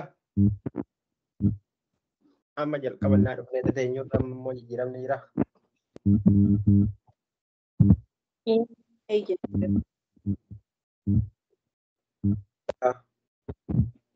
Amma gaafa jalqaba waliin jalqabnu irra amma jijjiiramni immoo jira.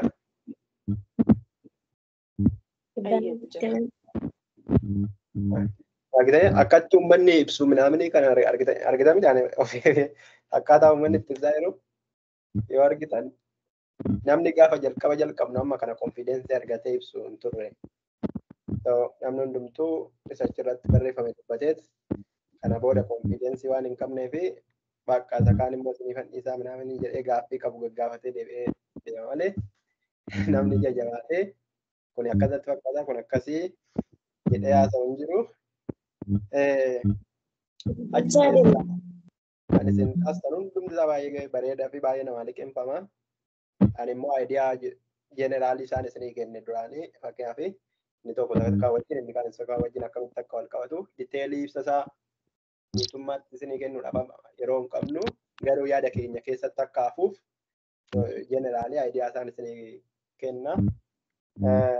Kennaan kan dubbatte keessatti yeroo darbee Luqaas Saddaqoonnee yoo gooftaan nu gargaareedhe otoo hojii ergama irratti hin galin dursinee macaafota kakuu moobaa muraasa riiviyuu goonaa jennee turre waa'ee mana qulqullummaa abbaa gaafa hin beeku kanatti gaafii natti hin taane yaada koo keessatti darbaan ta'e gaafii du'aasin hin dubbisetti mannumti qulqullummaa mataan isaa maanni kan jedhu wajji wal qabatee jechuudha.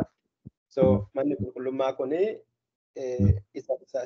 Salamoon ijaare miti ishiin waan dubbatti malee hin isa Salamoon ijaare miti isa Salamoon ijaare dizaayinii isaa hundumaa isaa waaqayyotu kennee fi tariin Salamoon ijaare macaafa kakuu moofaa keessatti inni Salamoon ijaare akkamitti akka ijaarame already taa'eera. Akkuma kana immoo inni Salamoon ijaare yeroo kam akka diigamu yeroo kam mandarri Israa'el akka qabatamtu Yerusaalem akka qabatamtu already macaafa qulqulluu keessa jira. Eenyu akka diige akkamitti miini isaa fudhatamee gara mootota ormaatti akka dhaqe sana duras mootonni Yihudaa mootonni Israa'el yeroo gargar cabaniin boodas maaltu akka turaa ture mana qulqullummaa boodadha miti kan isaan gargar caban. Mana qulqullummaa Salamoontu ijaare yoo ta'e isaan kana aayidiyaa isaa dursinee otoo hojii ergamatti hin deebiin fudhanna yoo gooftan jedhee so akkamitti manni qulqullummaa qabatame akkamitti akka diigame akkamitti immoo deebi'anii macaafota Izraa, Nehemiyaa, Raajiin sun eenyuuttani? Waan akkasii raajota dhaggeeffatu fakkaata. Macaafota kakuu moofaa boodee. Daraartuu erfoonii keessirreessi. Daraartuu erfoonii keessirreessi. Fayyadamuu dhufaaf yoo ta'u baate meetiin godhame meetiin godhame bada. So akkamitti indagana ammoo manni qulqullummaa sun deebi'ee akka ijaaramu akkamitti yeroo darbe Nehemiyaa isinii kaasanii Nehemiyaan akkamitti deebi'ee mandara isaa akka ijaarame mana qulqullummaa inni kaan akkamitti akka ijaaran Izraan fa'i immoo deebisanii akkamitti macaafa qulqulluu akka isaan barsiisan macaafa qulqulluu namni akka yeroo sana akkanatti hin beeku ture. Jalqaba macaafni qulqulluun nama harka hundumaa harka hin jiru iddoo garaa garaa jira. Isumaanuu immoo biyya boojuu keessa waggaa 70 kan ta'u jiraatanii sana duras immoo dhumaniiru baay'een isaanii raajota sobduu amananii dhumaniiru. Bakka sanarraan kana ka'e immoo iddoo lamatti cabaniiru. Inni kaan Yihudaa wajjin qomoo lamatti fakkaata yookiin tokko walakkaan akkasitti inni kaan immoo warra Israa'el wajjin hin cabanii. Warri Israa'el sun already Sooriyaatti gadi badanii iddoon jiranii iyyuu hin beekamu. Warri ormaa dhufaniiti bakka isaanii already Samaariyaa kana qabataniiru bakka isaanii qabatanii manni Waaqayyoo warra kaan dhufee irra ijjatameera bakka hin jiru jechuu dandeenya.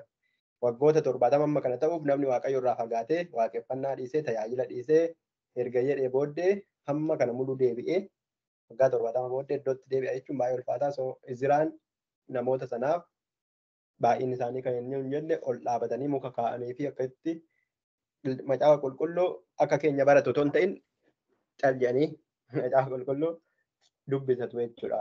Iddoo kanatti akkana jedhanii jedhu hin boo'uu, ol ka'uu, hin iyyuu waan jedhan wallaalu bakka aadaa kun hundumtuu barreeffamee jira jedhu jechuudha. Dhaloonni yeroo sana deebi'anii dhufanii godhan ergasiidha mana qulqullummaa waan hundumaa haaressanii hafuuras tooraa itti galchanii foonis tooratti waan hundumaa itti galchaniitu deebi'anii immoo jireenya eegalanii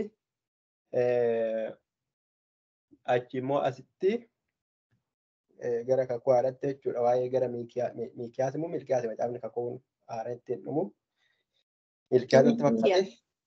So sana booda Zakkaariyaastu jira. Zakkaariyaas argitanitti yoo ta'e yeroo jalqabnu Luqaas innaa jalqabnu maal gochaa ture jedha.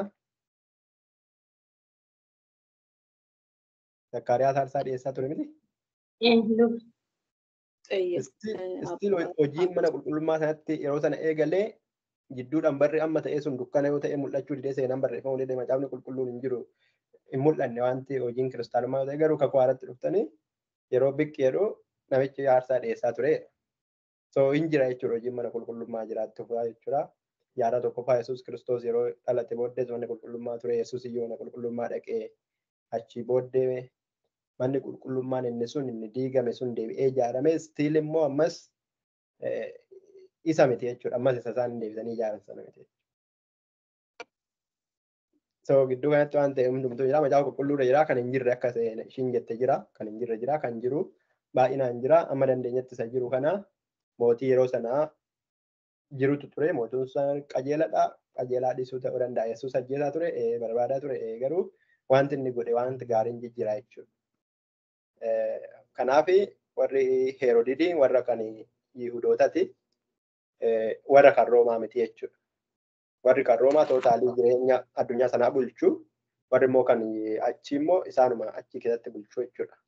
Kan Roomaa jalatti ta'anii wantoota isa kan ofii isaanii saba isa kan ofii isaanii sana bulchuu isaaniidhaaf mana qulqullummaa ijaaree eewunni yeroo darbe kan qo'anne mana sagadaa nuu ijaare kan jedhe. Namichi kun kana gochuufii qabdaa hangafa dhibbaati. Kan warra Roomaati nama ormaati garuu nuyiif immoo maal nu ijaareedha. Mana sagadaa nu ijaare waan ta'eef naa'ootaa fayyisuufin sirraa eegama. Inni Yesuus yeroo naasaan ture jechuudha. Waan akkanaa gaggaarii hojjetanii. Kana booda immoo Yesuus immoo inni amma singaariyaa kana hojjettaniyyuu kana waan hin godhinii fi indaganaa immoo sin jalaa diigama jedheen jechuudha. Malee wanta Yesuus diigamuu isaa jaallate yookiin waan akkasii ta'uu hin ta'in waan sin kana hin godhiniif inni immoo mana qulqullummaa sin jalaa diigama jedhe jechuudha. Mana qulqullummaan sun yedda Yesuus Kiristoos du'ee du'aa ka'ee ol fudhatame booddee yeroo muraasa booda hin diigame. Otoo manni qulqullummaa sun hin diigamin garuu milikkitoonni amma isaan isin jettan kun hundumtuu ta'ee jechuudha. Milikkitoonni inni qabi milikkitoonni Yerusaalem irratti raawwatan hundumtuu ta'ee jechuudha. Kanaaf Yesuus yeroo sanaa warra isa dhaganii warra san dhageenya gidduu garaagarummaa kan kaa'e warra qophaa'aniif warra hin qophoofne gidduu garaagarummaa kan kaa'e warra yeroo sana fayyanii hafaniif warra hin fayyine gidduu garaagarummaa kan kaa'e dubbii kanaadha jechuudha. Garaagarummaa akkamii kaa'e lolli hin dhufaa manni qulqullummaa kun hin diigamaa. Sababiin inni diigamuuf yeroo darbe Yesuus maal ta'e jenne Yerusaalemitti ennaa dhiyaate.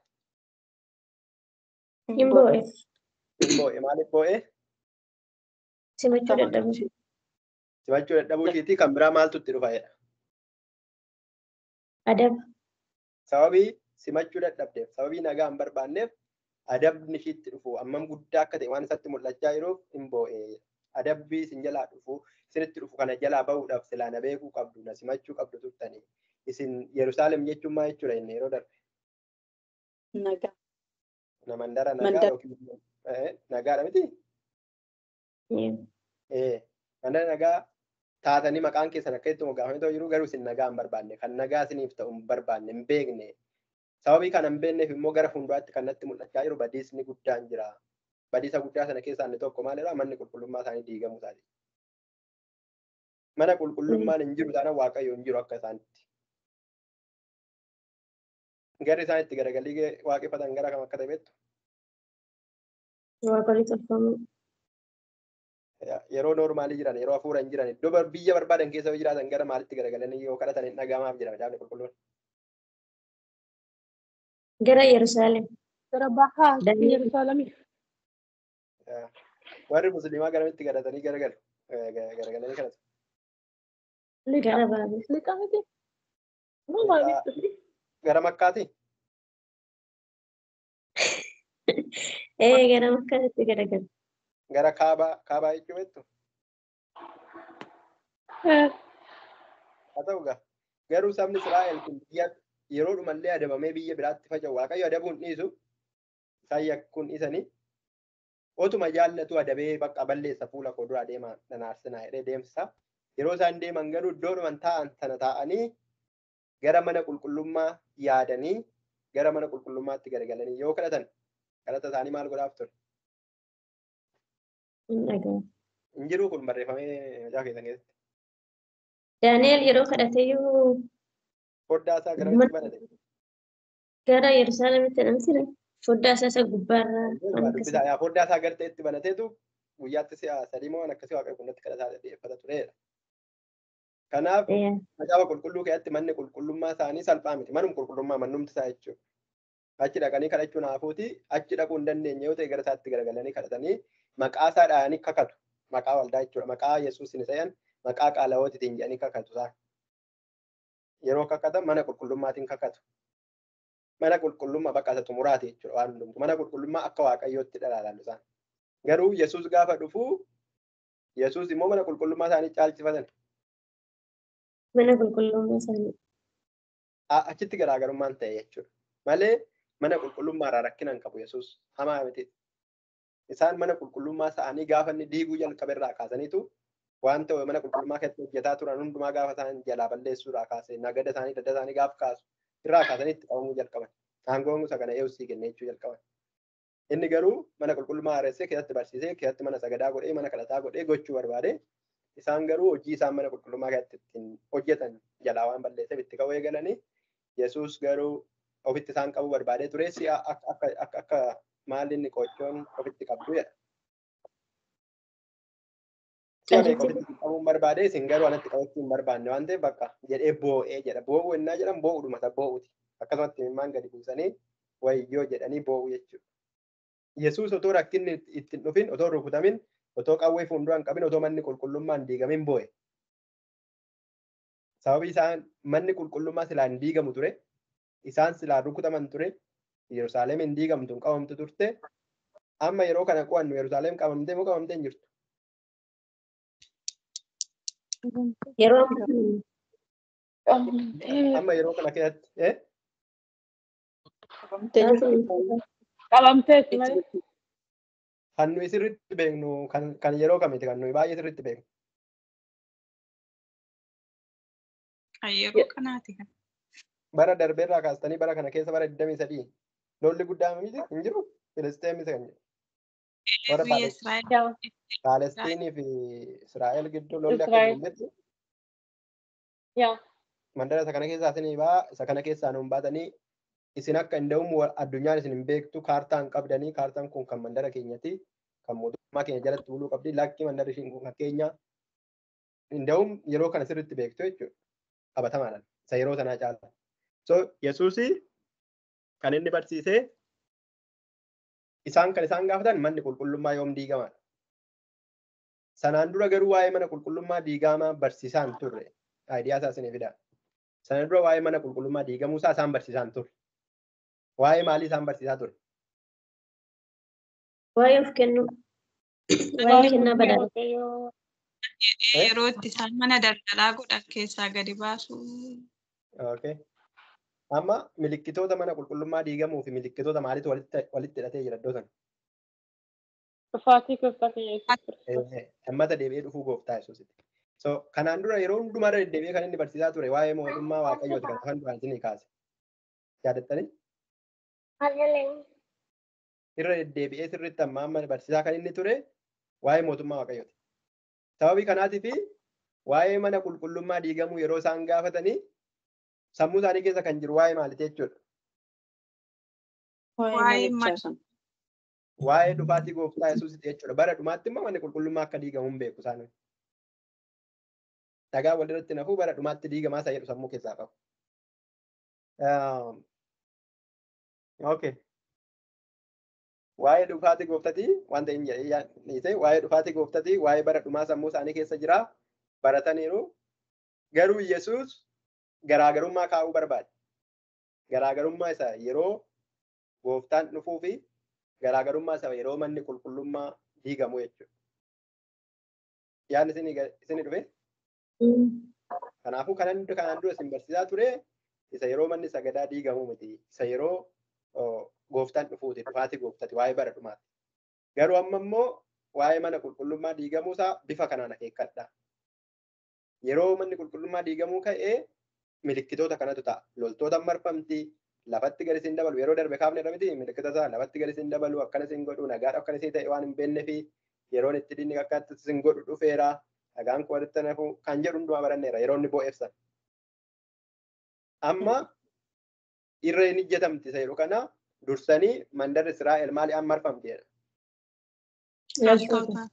Loltootaan gaafa marfamuu beektanii yeroon kun yeroo itti maal ta'e beekaa jedha. Yeroo itti raawwatu guyyaa adabaatidha. Yeroon kun yeroo itti manni qulqullummaa diigamu akka ta'e beekaa yeroo adabaa akka ta'e. Kanaafuu maal godhaa jedha yeroo adabaa sana. Wajjin dhaabadhaa falmaa mana waaqayyootiif jedhaa. Baqadhaa jedha. Baataan godha baqadhaa of oolchaa jechuudha. Argitanii? Yesuus iddoo tokkotti of hin oolchinaa billaan baatinaa homaan godhinaa rakkoo hin qabu jedha. Lubbuu keessaa oolfachuun barbaada. Iddoo tokkotti immoo lubbuu keessaa amma dandeessan oolfadhaa billaa kan qabdan fuudhaan da'uun waan qabdan gurguraati billaa maal godhaa jedha. Dadhaa'e. Isa gara booddeetti dadhaa'u. Amma garuu kanaan dura mana qulqullummaatiif falmuu kan isaan irra ture. Irratti du'uu lubbuu isaanii kan isaan irra ture. Mana qulqullummaa warri musliimaa hin du'u miti amantii isaaniitiif hin ajjeesus hin du'us. Akka qulqullummaatti ilaalama miti amantii ofiitiif du'uun amantiidhaan jechuudha. Nutis kan keenyas akkasuma garuu iddoo kanatti akkasitti ilaalaa keessa isaan turanii waaqayyo olitti Yesuusii olittu mana qulqullummaatiif iddoo kan qaban manni qulqullummaa akka diigamu achi dhaabattanii akka hin mormine akka hin falmine akka ganaa loladhan waaqayyoon wajjin jira akka hin jenne taabonni waaqayyo as jira maal hin moone akka hin jenne maal godhaa gaafa isaan dhufanii mandara marsan baqadhaa liitiraali qaamumaan jechuudha fiiganii baqachuu jechuudha malee hafuura waan akkasii miti qaamumaan baqadhaati mandaroota keessa kan jirtan yaa'atii gara gaaraa holqa keessa maal godhaa dhokadhaa sini galee kanaafuu gaafa sanaa gidiraan jabaan kun waan jiruu fi rakkoon jabaan kun waan jiruu fi rakkinni kun yoo gooftaan jedhu guyyaa gabbiraa irra deebinee diteelii isaa ilaalla garuu kun hundumtuu rakkoon amma kanaa waan jiruuf iddoo kanaa waa'een dubartootaa kan jiru. Waa'ee dubartootaa. Kun hundumtuu waan jiruu fi qaamaniidha baqachuun kun amma gara gaariinitti baqachuun gara olqaatti baqachuun of baasudha jechuudha. Yesuusin hin dhageenye yoo taatan maal taatu hin baddu loltoonni isin fixuu isin ajjeesuu isin qaluu mandaritti kana lafatti gadi isin dabalu mandaritti wajjiniin garuu na dhageessan yoo ta'e yeroo kun hundumtuu rakkoon kun hundumtuu uumamu baatii baqadhaa gaara keessatti dhaqaa dhaqadhaa achitti yoo jiraattan maal hin taatan hin dhumtanii hin duutanii homaa hin taatanii mandarittiin diigamuu ishii diigamuudhuma. Kanaafuu isin inni oltu dhaloonni kun itti fufaa mandarri sun hin baddii jedhe achittidha garaagarummaan ta'e. Yeroo kaatan kana keessatti yeroo billaa namni nama duuka kaatu mandara keessa yeroo nama duuka kaatu qawween yeroo nama duuka kaatu namoota akkamiitiif baay'ee ulfaatadha. Dubartoota ulfaa waa'ee mootummaa waaqayyoo miti. Dubartoota ulfaatiif namoota dadhaboodhaaf warra akka kanaatiif ulfaatadha jechuudha. Sababni isaa waa'ee kaachuuti, waa'ee baqachuuti, waa'ee waan dandeettii ofiitiin ta'uudha fooniin jechuudha.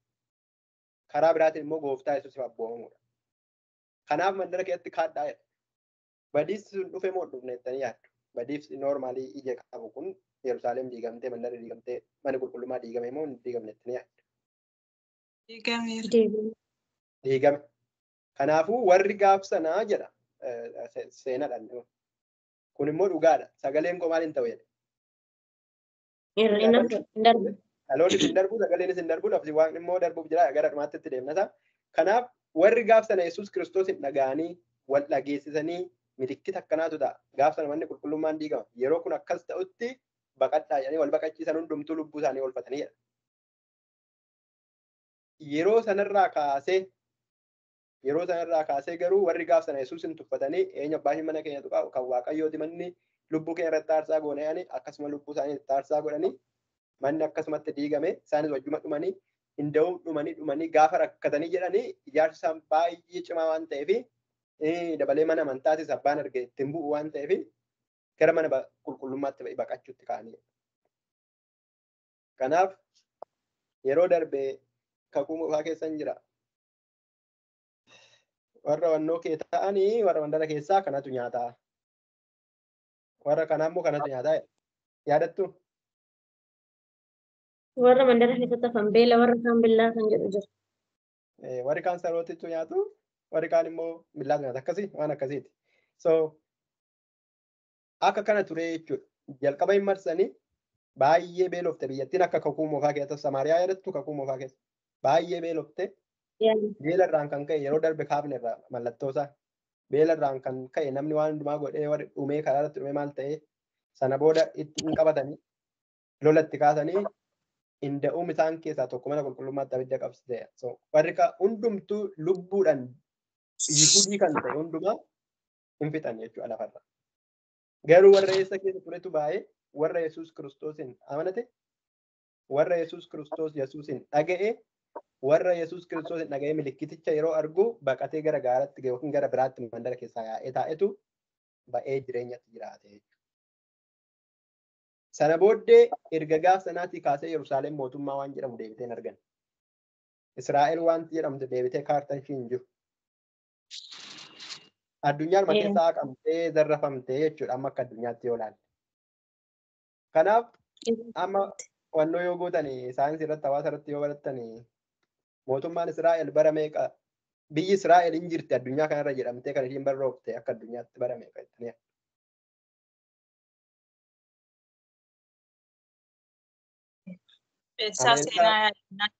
Ameerikaan hin jirti, Itoophiyaan hin jirti, Ebeluun hin jirti garuu Israa'el amma warri Filisxeemii Paalestiin warri jennu mandarra Ebeluu kan keenya jedhu miti.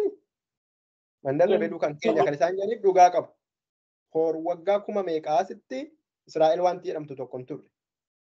Yeroo tokko dhiyoo kanan argine miidiyaa irraa biyya Ebeluu irraa biyya Itoophiyaa irraa kan turan Israa'eloonni gara biyya isaaniitti yeroo dachaan addunyaa hundumarraa fi Israa'el kan jedhamtan lammiin keessa Yihudii kan ta'e qomoo keessan Jiwishii warri taatan hundumtuu kan qabdan hundumtuu dhaqaa Israa'elitti galaannaan Itoophiyaa dhumarraa obboleessu obboleettiin koo ka'anii Israa'el warri dhaqan jiru. Miti afaan Oromoo haasa'u maal maqaan isaa Amaariffaa haasa'u garuu Yihudii. Sababni isaa yeroo sanarraa kaasanii biyya hundumaa irratti deemanii qubsiifamanii biyya hundumaa irratti baqatan waan ta'eef deebi'anii biyya sana keessatti galuun isaaf hin eeyyamamne daangaa sana keessan seenanii waggaa waggaatti hinda'uun guyyaa gaafa manni sun diigamee dhaqanii boo'uudhaaf jecha eeyyamuuf jedha. Dhaqanii boo'uudhaaf gadduudhaaf qofa eeyyamuuf irraan kan hafee poolitikaalee akka seeratti akka siyaasatti daangaa qabaatanii hin eeyyamamnee fi biyya hundumaa irratti faca'an. Biyya kana keessatti mirgi isaanii baay'ee ol kaadha baay'ee eegamu. Baay'ee namoota waaqayyoo jedhamus. Baay'ee wal jaalatu Israa'el wajjin amma mootummaan ni keenya. Namoota waaqayyooti mana waaqayyoo ta'amee itti nama baay'ee isaanitti jechuudha. So yeroo darbe dhageessanitti yeroo isaan akka biyya iddoo jiranii funaanamanii galan bakka tiraanspoortiin illee isaan hin mijate waan hundumtu jechuudha. Yaadattu? Sirriidha. Yaa sagana macaafa qulqulluu keessaan baay'inaan. So akka kanatti isaan oolanii garuu daangaan isaanii isaaniif hin eeyyamamne biyya hundumaatti faca'anii jechuudha. Kanaaf dhalooti bara Yesuus Kiristoos sana faca'ee mootummaan harkaa fudhatame dhiyoo kana bara 19 something jaarraa 20ffaa keessa amma jaarraa meeqaa keessa jirtu? 21 jaarraa lama wayii waggaa 200 jechuudha miti akkasitti ilaala senseenaa dubbisaanii dogoggoruu hin danda'a jechisaa garuu aadiyaan isaa akkas badanii biyyaa faca'anii wanti maqaa isaanii jedhamu wanti maqaa waaqayyoo jedhamu wanti mana qulqullummaa yeroo edda badee ture akka amma kana ture jechuudha bara Yesuus itti kaasee amma ammaatti tilmaama waggaa kuma meeqa akka keenyatti. 2000.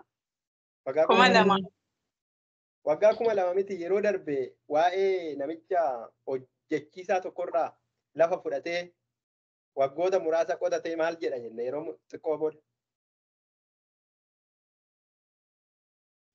Lafa waggoota muraasa waggaa 2-3 itti fuftee naa hojjettu namni irraa dhalate lafti sun kan eenyuti jedha. Kan namicha hojjetu. Kanuma namicha abbaa hojjetee irra qotatuuti se'a malee kan nama biraa akkana itti hin beeku. So rakkoon inni guddaan amma siyaasan qaaman lafarra jiru rakkoo kanaadha jechuudha. Amma Israa'elii fi mootummoota Arabaa kana mootummoota keessan warra rakkoo warra Gibsii warra hundumaa naannoo sana jiran keessa kan jiru rakkoo isa kana. Rakkoon inni qomeessa kamii warra Filisxeemii warra Israa'elii rakkoo kana keessa jiru jechuudha. Sababni isaa warri Filisxeemii dhalatanii waggaa 2000 jechuun salphaa miti. Dhaloota meeqa ta'a? Mee waggaa 100 jiraatu namni tokko. 100 miti? Sorry 110 miti? Kanaafuu 110 jechuun ani eddan dhaladhe abbaan koo zarii koo amma 10 ol lakkaa'uu hin danda'an. Kanaafuu zariin koo uumamee lafarra kanan beeku dhaloota 10 qofa maqaa isaa kanan beeku. Waggaa 100 yoo jiraate dhaloota 10 qofa. Dhaloota 10 jechuun 2000 jechuun dhaloota 20. Dhaloota 20 sana dura lammii lafarraa badee ture. Har'a naa dhufee kootu lafti kun kan kooti waaqayyoota lafa kana naa kenne bara durii abbaan koo dhaloonni koo as jiraachaa turan dhufee lafa kee yoo sirkatti qabate maal jedhu? Lafa madhaan hin danda'e. Yaa maqaa ilma firaattiin jettee ariita jechuudha akkama jaalladha. Eessaa dhufte dhaloota wangeelaa dhaloota maaloo jettetu ifatta. Akka kanaadha rakkoon warra Filisxeemii yoo ilaaltan dhugaa qabu. Waggaa meeqa booda deebi'anii innaa lafti kun kan kooti siin jedhan maal jette? Addunyaan garuu kan akka Ameerikaa kan biraa immoo Israa'eel barakka kan akka itti dhuguma immoo Baaybiliinis jira. Kiristaanonni hundumtuun hin jedhu maddi isaa achi booddees mootummaan kun kan dhufu achi mootummaan isaanii lafarraan badu. Macaafa qulqulluutu jira waan ta'eef ittiin mormuun barbaannu deebi'anii haa galan bakka. Isa kaan waaqayyoota beekaa garuu deebi'anii haa galanii ani eeyyamuuf. Isaan sun immoo lafti kun kan abbaa keenyaa kan baabilii keenya ta'e eessaa dhufteetu amantiin keenya iyyuu kana argitanii amantii isaanii akkam akka walirraa gargar ta'u. Lafa tokkorra jiraatanii lafti sun kan isaanii ta'ee lafti kun kan Israa'el ta'ee amantii isaanii immoo kan walirraa fakkaatu jechuudha. Isaan sana tari'ee isaan sana baasee sana booda eenyuun isaanii keessaa badee achirraa gaaseenan edda bara Yesuusitti kaasee amma ammaatti dhugaadhaan warra amma jira isaan sana warra amma jira isaan duriiti garuu dhaloota amma kanaatu jira jechuudha. Tilmaaman dhaloota amma kanaatu jira. Dhiyoo kana bara 1948 waan akkasii akka addunyaatti lakkoofsatti yoo ilaaltanii kan isaan deebi'anii mootummaa Israa'el jedhamtu tokko dhaabbatanii bakka kaartaa baafatanii maanni maqaan ishee alaabaa baafatanii nuti Israa'eloota jedhanii warri ka'an jechuudha. Isaan duriitii ta'uu danda'u dhiisuu danda'u garuu ani akka macaafa qulqulluutti nana mana isaan haa ta'an maqaa qabaatan waan hundumaa garuu waaqayyo deebisee isaan dhaaba jedhee nana mana. So akka kanattidha. Kanaaf macaafa qulqulluu keessatti amma barri maalii xumuramutti jedhe? Barri saba waaqayyo warra hin ta'iniif kenname. Ishii qabattanii saba waaqayyootti kenname osoo hin ta'in saba waaqayyoo warra hin taanetti amma kenname barri xumuramu sunitti amma sanatti Israa'elii mootummaan maqaan ishee Yerusaalem hundumtuu warra ormaatiin bulti jechuudha. Ammuma qaamaaf qaamatti yoo dhattanii ilaaltan paartii tokko Jiwishiitu bulcha paartii isa kaan warra isa kaantu bulcha kun amma akka deengadda laalle jechuudha. Seeraniin ramadanii fi bakka ati kanaa achi bulfadhu ati immoo kanaa bulfadhu mootummaan naannoo Paalestiin ishiin kun kan keenya ishiin kun immoo kan keessanii malee amma ammaatti mootummaa isaa itti galanii warri Israa'el bulfachuu hin jiran. Akka durii badanii hin banne garuu amma ammaatti lolli itti jira jechuudha. Kanaaf kun xiqqoo ormishii wannoo nu kennuu dandeessi. Sanaafituu achirraa oolanii dhufanii akkas jedhan. Kanaaf yeroo isa argitanii baratu dhume jettanii yaadinaa kun hunda'uun bara xumuraa miti jedheen. Milikkita kana bara dhumaa wajjin walitti hin fidinaa jechuu isaati. Milikkitan isinitti himaa milikkitoota kana garuu waa'ee bara dhumaa wajjin walitti hin fidinaa.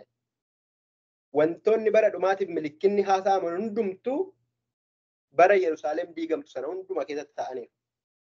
Dabarfamanii kennamuun ta'uun akkatan ta'aniiru, diigamuun ta'eera, boo'ichi ta'eera, gaddi ta'eera, qalamuun ta'eera, baqachuun ta'eera. Milikkitoota amma kanaa keessaa waaqa irratti ta'e kan ta'e keessaa jira garuu kan barreeffame jira, kan hin barreeffamne garuu jiru. So isaan sun milikkitoota bara dhumaatiif ta'u. Isaan kun yeroo ta'anii Yihudaa Yerusaalem naannoo ishii keessatti warra Yihudaa qofatti Yihudaa keessa warra jiraatan. Inni sun garuu yeroo dhufu warra eetuuf dhufa. Badiis inni dhufu biyya eenyu irratti dhufa? Badiisni inni kun. Inni booddee dhufu. Hunduma saba hundumaa irratti dhufa. Saba hundumaa biyya lafaa irratti dhufa. Laa garaagarummaa isaa kana jechuudha. Inni jalqabaa Yerusaalem irratti dhufa. Kanaaf Yerusaalem qofaa fi naannoo isaa Yihudaa qofatti yoo dhufe ta'e isa kana jedhaa yaada. Mana qulqullummaatu marfamee diigame yoo ta'e isa jedhaa yaada. Yoo isa miti yoo ta'e garuu ittaanee isa kanatu dura dhufa. Ittaanee isa sanatu dhufaa jedheen. Kanaafuu amma isa kam keessa jirra nuti? Isa lammaffaa. Isa lammaffaa keessa jira jechuudha. Nuti amma waa'ee Yihudaa waa'ee baqachuutiif wanti nu yaaddessu hin jiru. Akkuma kana gaafa inni sun dhufu inni lammaffaa dhufu yoo isa gooftan nutti dursee hime hundumaa hin goone akkaataa inni nuun jedheen hin jiraanne yoo ta'e dingata sanirra baay'ee. Yeroo sana jenosaayidii isa jedhamu. Amma jenosaayidiin akka seeratti dhorkamaa miti. Jenosaayidii jechuun lammii tokko qomoodhaan jedhanii lafarraa balleessu jechuudha. Qomoo keetiin waanuma ati balleesseef otoo hin ta'in waan qomoo sana taateef lafarraa si balleessu.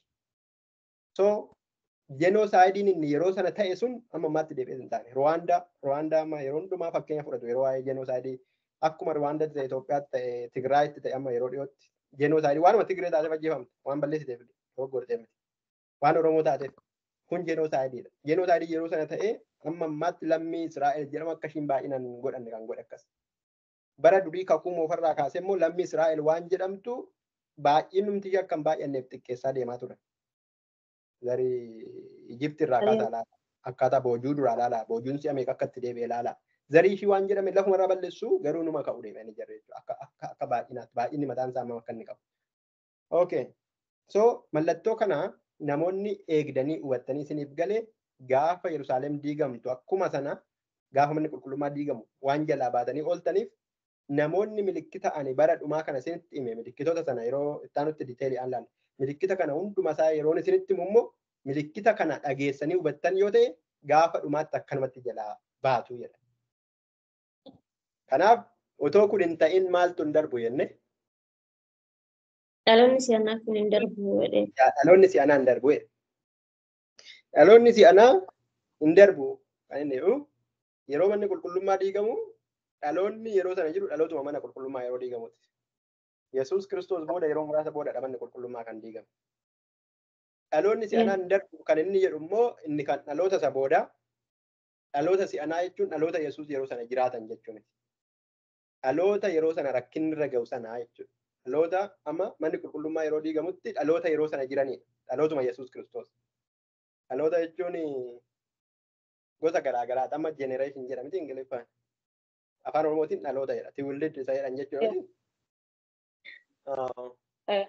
Amma fakkeenyaaf dhaloota Nabiyyuu Muhammad yookiin dhaloota maalii yoo jenne dhalataa Oromoo yoo jenne hiddi isaa Oromoo wajjin kan walitti hidhate miti.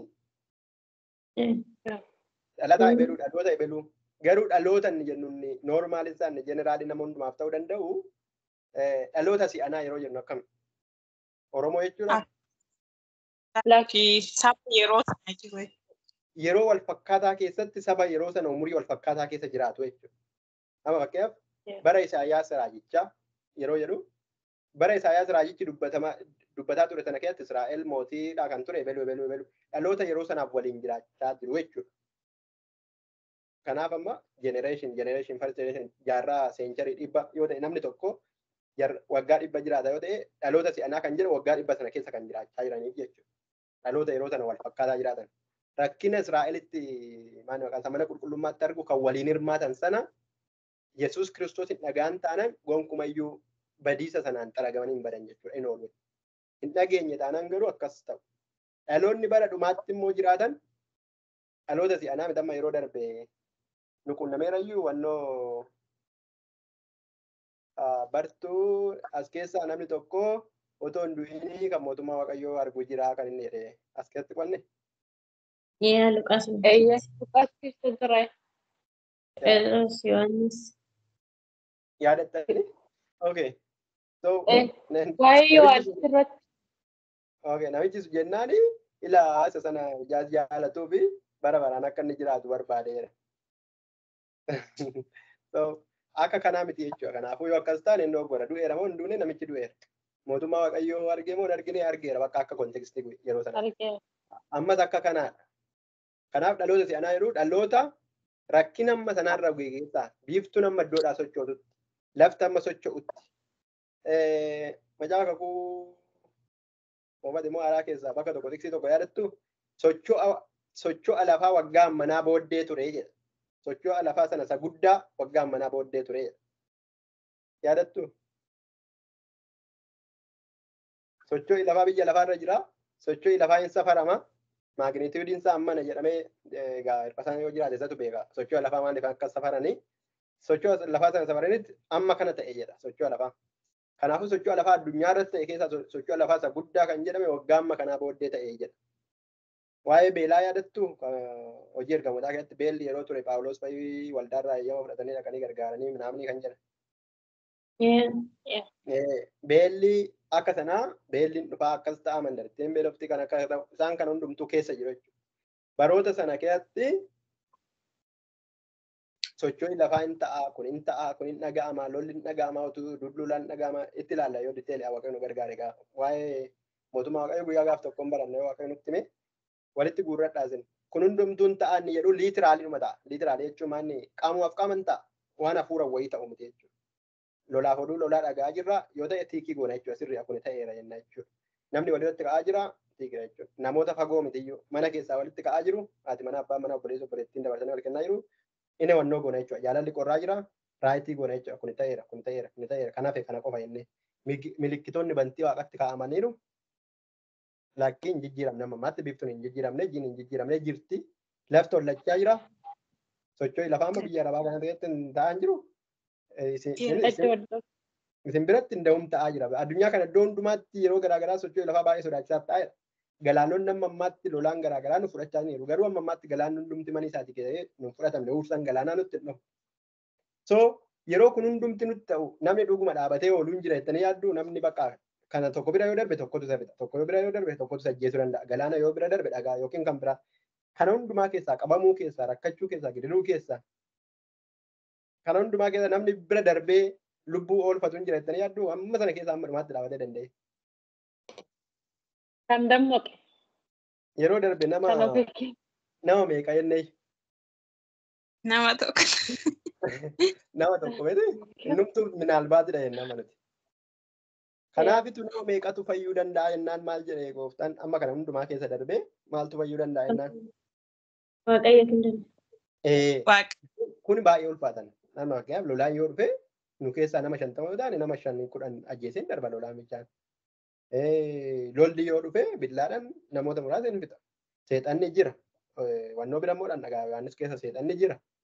Milikkitoonni jiru hin addatti godhatan jira. Hin godhadha yoo ta'e godhattee yoo godhachuu baatte beelan duuta. Dhattee shooppii godhattee nyaachuu hin dandeessu.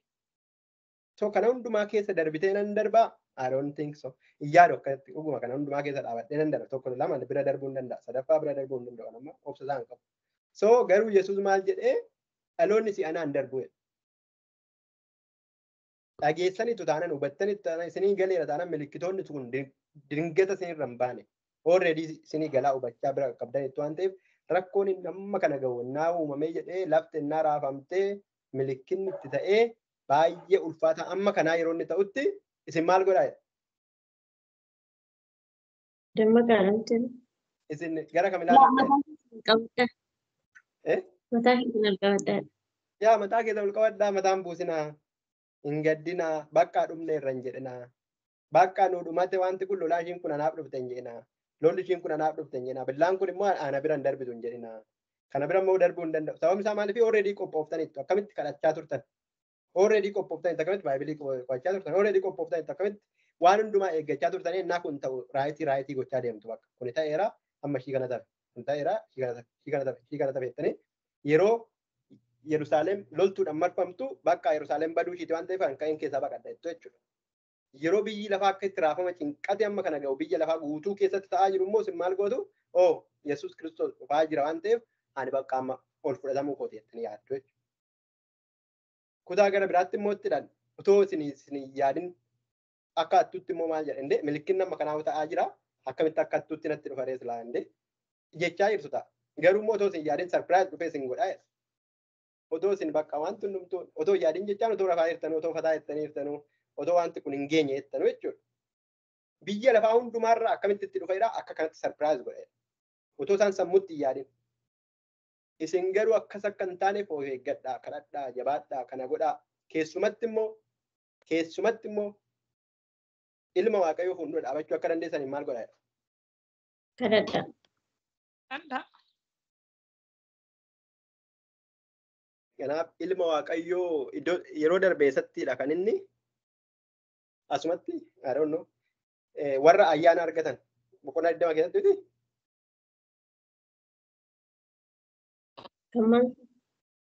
warra du'aa yeroo ka'an du'aa ka'uudhaaf jecha maal argatan jedha.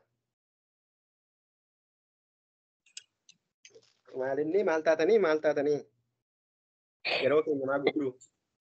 Ilaa yeroo darbe si'a meeqarra deddeebi'ee seet taaseen ture. Waa'ee du'aa ka'uu keessatti gaafichisaa.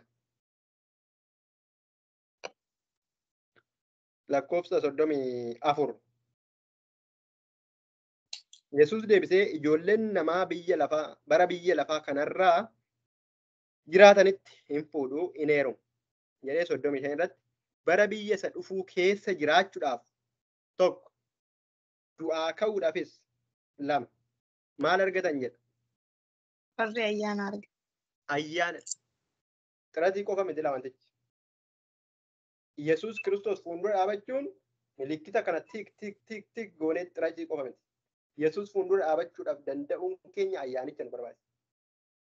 Ayyaanichi immoo kan kennu sun simboo amma fakkeenyaaf dhufeetuma akka itti ilaalee ati na fuuldura dhaabachuu dandeessa moo rakkoo sattaanu isa ganaa waggaa muraasa booddee immoo itti darbuu qabdaa kan jedhu nama tokko fuulduratti simboo argattanii beektu amma fakkeenyaaf namni akkasumatti si ilaalee sin jaallateetuma qofa otuma si waan tokko hin godhin bakka ati darbe rakkoo hin qabu ati bakka darbe paaspoortii namni akkasii hin jira yeroo waan tokko dhimma tokkoof dhaabbatanii otuma waan tokko ulaagaa isaa hin qabaatin dandeettii isaa hin qabaatin dookumentiin keessan noormaaliin ta'in adii fidattanii dhufin akkasutti si ilaalee argeedhuma haadha manaa isaan taatanii yookiin obboleettii isaa miti yookiin waan tokko kana booda deebitanii bakki itti wal argitan hin jiru akkasutti si ilaalee bakka isin jaalatee bakka beenu kan isin hin jiru akka kana qophaa'uun nurra jira akkasiidha jettanii dhiqannee uffannee bichaa jechuu otoo hin ta'in kadhannaadhaan ayyaanni kun kottaa teessoo waaqayyoo isa maaltiin guututti dhiyaanna jedha.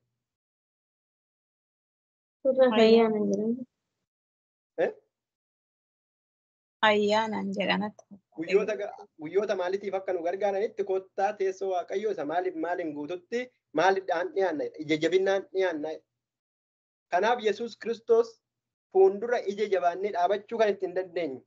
Ani galaanicha bira darbeera, bubbicha bira darbeera, raasaa bira darbeera, raafama lafaa bira darbeera, kan hundumaa bira darbeera, amantii koo eegeraa, qophaa'eeraa, kadhadheeraa jennee isa fuuldura dhaabannee ija jabaannee bakka olan butama jennee mataa ol qabannee ija jabaachuu jechuun amma namni mataa gadi qabate yoo jedhama maal jedhama?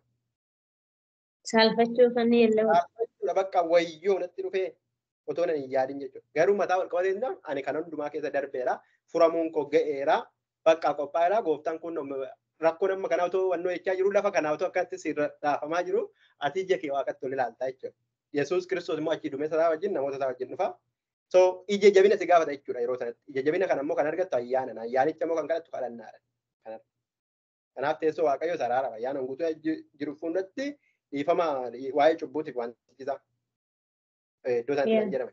Cubbuu namni qabu danda'ee fuuldura waaqayyootti akka itti dhiyaachuu hin danda'u garuu ija jabinaan bakka. Ultuu jennu jabeessaa gooftaa keenya Yesuus Kiristoos waan hundumaa akkasitti guuttatee jirutu ija jabamaan nu jabeessaa waan ta'eef eessa jira wannichi isaa inni akkana jedhu nammaa. Nuqisiisaa argattanii? Okay, lakkoofsa 36. Maal jedhaa? Yeroo hundumaa dammaqaa. Wanta ta'uudhaaf jiru kana hundumaa jalaa bahuudhaaf yeroo duraa isa boqonnaa addamaatti jireenyicha argachuuf jenne. Du'aa ka'uudhaaf jenne. Isa kana jalatti immoo maal jedhaa? Dammaqaa waan hundumaa kana jala isa ta'aa jiru kana jalaa bahuudhaaf already itti seenerraam. Already rakkinni hundi gaheera. Lafti raafameera. Already lolli ta'eera. Waan jalaa baanu hin qabnu. Garuu isa kana jalaa bahuudhaaf maal gochuu qabdaa jedha. Ilma namaa duras dhaabachuudhaaf humna akka argattan jedha. Malee namni Yesuus Kiristoos fuuldura dhaabatee bakka ani kana eeggadheera jedhu hin jiru. Ayyaanicha jechuudha. Humnicha kan nutti godhu. Paawuloos yaadattu kaleessa waa'ee ayyaanan ta'e ilaa jiru. Paawuloos yaadattu Paawuloos maal jedhaa? Ani ergamaa miti jedha. Maal amma ergamaa akka hin taane maal kootu nama shakkisaa jedha. Tokkoffaa jalqaba irraa ka'eeti ani akkuma isin gooftaan isin waame ani namaan otoo hin ta'in kallattiidhaan gooftaan waamee natti mul'atee nan argee isinis argitan wajjin nyaattanii qaqqabattanii wajjin dhoddan. Gooftatu na ergee jedha. Dhaqii ani isin ergaa warra saba waaqayyoo ta'in jedhee kanaafuu ani ergamaa miti jedha. Rakkina immoo isin akka ergamootatti hirmaattanii nan hirmaadhe jedha. Wangeela namoota baay'ee nan ga'eedha. Sana keessatti agabuun buleedha. Agabuun bulee jechuun manfasii miti. Sagalee waaqayyoo otoo hin qotin bulee otoo hin kadhatin bulee jechuun miti. Agabuun bulee jechuun maal jechuudha? Nyaata dhabee maagaa. Yaa nyaanyaa otoo nyaatin bule jechuudha. Biddeen otoo nyaatin bule jechuudha. Garaatu warrigee jechuudha. Inni iyyee jechuudha. Inni ciniinee jechuudha. Inni huqqatee jechuudha. Malaala yeroo gaaf tokko immoo yoo waaqayyoon jedhu hojii ergamoota keessatti Phaawulos maal fakkaata jennee amma fakkii isaa nama gidduu keenya kaasuu danda'a. Fakkii Phaawulos isin kaasisaa jechuudha. Fakkii seexanaas akkuma kaafnu fakkii Phaawulos kaafnama. Baay'een keessan Phaawulos nama akkanatti akka kottirree baasee minaamin jedhee akkuma tajaajilaa keenya isa kiiboordii taphatu isa feesbuuk irratti ol ba'ee maal naqaan tiiktookii irra taa'ee konkolaataa akkana gurgurachaa waaqayyo na gargaaree amma immoo Los Angeles ka'eera. Akkasii Phaawulos akkas jettanii yaadina. Namni beela'e waa'ee akkasii sammuu keessa iyyuu hin qabu. Rifeensa iyyuu waggaa lama keessatti mana hidhaa keessa ture. Rifeensa iyyuu murachuu dhiisuu danda'a. Ishii waggaa lama ishii xinnoon siniin jechaa jira.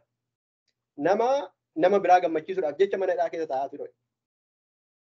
Nama achitti dhaqanii gaafachuudhaaf eeyyama dhaqee keessatti nama biraa gaafachuu qabu. Nama otoo lammii ta'ee jiru ani lammiin koo asii miti bakka of dhoksee rakkina hirmaatedha. Nama 40 yoo garafame rakkoodha waan ta'eef 39 si'a 5 si'a 4 waan akkasii kan ta'u garafanii 39 garafanii raarratanii ammas immoo deebi'anii indaganaa 39 41 si'a meeqa fan garafame nama akkas ta'edha. Nama si'a meeqa dhagaadhaan ajjeesanii bakka du'eera namichi kun jedhanii bakka du'eera jechuun akkam?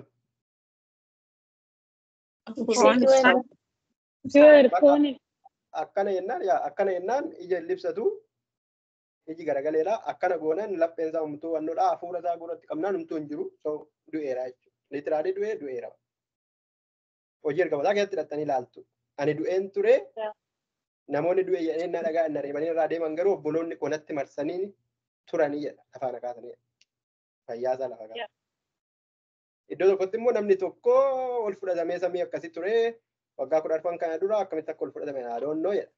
Hafuura ol fudhatame kun so nama akka kanaati jechuu barbaadisa mata duree koo keessaa baheera. Ayyaana maal jedha dadhabbii amma kanaan naannatti dhaga'amu mul'ata immoo amma kanaan fudhadhee jedha. Dadhabbii amma kanaa taa'ee keessa. So amma immoo dadhabbii koo irraanfadhee mul'atittiidhaan of jajuuf akka abbaduu innaan barbaadu mirgan qaba garuu na waraana immoo jedha. Akkan immoo ishiidhaan of hin janye immoo na waraana jedha. Amma immoo qoyittiin of jaja booddeedhaa bakka amma isa sirriitti akka dhugaa bahutti jedhee waraansa sanaaf immoo yeroon kadhadhu kadhanni koo naa dhaga'amuu dide. Yoon si'a sadii kadhadheeyyuu irra deddeebi'anii kadhachuu dhagaa. Si'a sadii yoon kadhadheeyyuu si'a sadanuu waaqayyoo maaltu si wayyanaan jedha. Ayyaanatu si gaawaa. Kanaafuu ayyaanni koo immoo dirqama dadhabaa keessa hojjeta waan ta'eef humna keetiin hojjettee ayyaana isa hojjechuu hin dandeessu. Kanaafuu humna kee dadhabde ayyaana hojjettaati yeroon dadhabutti kan na gammachiisu maalidha jedhee nan jabaadha. Akkamitti namni dadhabbitti akka jabaatu argitanii ayyaana waaqayyootiin isin jechuu barbaadeta. Kanaaf gooftaa Yesuus Kiristoos fuuldura dhaabachuudhaaf humna kan nuti argannu qophaa'u, dammaqu, kadhachuu wantichi sun wantoota milikkootonni nuun jedhama kun hundumtuu kuni ta'eera suni ta'eera kuni ta'eera amma kanatu hafe yeroo jennuun qophoofnaa jechuudha. Yoo akkas hin taane garuu sarpiraayiz nu godha dhufee sarpiraayiz yeroo jedhu ati mataa ol qabatta otoo hin ta'in mataa kee gadi qabamaa jechuudha yeroo sanaaf. Indagana sana booda maaltu ta'a rakkinoota kan biraas itti fufu. Amma rakkinoonni amma nuti jenne kuni rakkinoota baay'ee ulfaatoodha miti. Maanni maqaan isaa nama isin keessa jirtan kun Ramadaan ulfaataa miti? Maanni ulfaatuun isaa amma ulfaatuun isaa yeroo dhabuuf nyaata hojjechuu kanarra kan darbe hafuura kan biraa waan malee wanti dhufee akkatti Ramadaan jedhee isin rukutu wayii lafa isiniin akkana isin godhu wanti shoggotee isinitti qabee Ramadaan isiniin jedhu jira. Saayina hojiitii fi yeroo dhabuu keenya akkasuma immoo humna keenya nyaata waan ta'eef. Argitee kuniyyuu nama rakkisaa jechuu barbaadeen walitti nu qabu nu dhowwa macaa qulqulluu qo'achuu nu dhowwa kadhachuu nu dhowwa kuniyyuu mataan isaa. Kun amma rakkina tokkittii fi lakkoofsa keessayyuu hin jiru hin jiru achirraa achi keessa hin jiru miti Ramadaan hin jiru achi keessa. Ishitti xinnoo akkanaan barreeffamne iyyuu. So rakkinoota gurguddaa amma kana dabarsinee yeroo gooftaan Yesuus Kiristoos dhufu qophaa'uu dhiisutti garaagarummaan keenya ta'a jechuudha. Yoo qophoofne gooftaa Yesuus Kiristoosin qilleensa irratti of fudhannee waldaan kiristaanaa hundeessinaa achitti jiran. Yoo hin qophoofne garuu carraa kan biraan nuu kennamu. Rakkinoota isaan duraan darbisiifne caalatti rakkinoota kan biraa jechuudha. Isaan kan caalan. Garana gortaa lakki. Eessa baagetee addatti itti ganna. Garana gortaa lakki. Addatti itti ganna. Akkana gootaa lakki. Akkana gootaa tolee jettaa jechuudha. Sababni isaa nama rakkina amma kanaa keessa darbee dhufe rakkinni kan biraa itti dhufuudhaa mannaa mallattoo sana fudhachuu filannoo godhatta jechuudha. Mallattoo sana immoo fudhannaan ati immoo na biraa qoodan qabdu sin jedhamoo inni gubbaa taa'ee qilleensarra. Kanaaf rakkinoota isaan duraan dabarsite rakkinoota gurguddaa sana hundumaa dabarsitee furamtee furamuun koo gaheera jettee ol ilaaltee bakka mukti harbuu kun ilaa quuqaa jira miti okay samarii bonatu dhiyaate rakkinoonni amma kanaa kun narra gahan miti okay gooftatu dhufaa jira jettee furamuu kee beektee ol ilaaluu qabda. Isa kanani yeroo biraatti fuunneellee yoo deemnu inni har'a kana keessa isin bulchuu barbaade. Kanaaf rakkinoonni ishiin kun xixinnoo ishiin ammaa garuu rakkinoonni biyya lafaa qabachaa jiran jiru isaan kun hundumtuu maalii ciniinsuti? Jalqaba. Yaa jalqaba jechuudha. Dubartiin akkuma jalqaba ciniinsachuu jalqabde itti muddee yaa biyyeettee abbaa manaan arrabsitu miti. So kanaafuu isaan kun hundumtuu jalqabarra jiru jechuudha. Kanaaf jalqaba keessaa immoo ishiidhumayyuu kan taate sana mallattootti goggochaa deemna. Dhuma irratti kan hin taane sana isa dhuma irratti hin ta'a jedhee milikitaa biiftuu fi urjii yeroo arginutti lafti raafamuu argamutti wantoonni inni jajjabaadha yeroo arginutti nuti hin ballaana wayyoo jenna otoo hin ta'in hin furamna gooftaan keenya samiidhaan nu dhufee jechuu danda'u qabna jechuudha. Gooftaan guddaa sinaa eebbisuuf eebbifama. Gaaffii yoo qabaattan gaafadhaa guyyaa gaabbiraa ibsatti kennina. Waaqayyo waan isin barsiise irraa kaan amma daqiiqaa isiniin kenna. Amma daqiiqaa 10 qabna. Daqiiqaa 10 kana gidduutti hin dhaabna. Sa'aatii 6tti dhaabuun irra ture. I'm sorry. Xiqqoo waan keessa jirtoon yaada tokko isiniin kennin hin bullu inni. Daraartutti fufi. Sakandii tokko naa qabi. Okay. Gaaffii moo yaada kennama carraan kennamaa jira?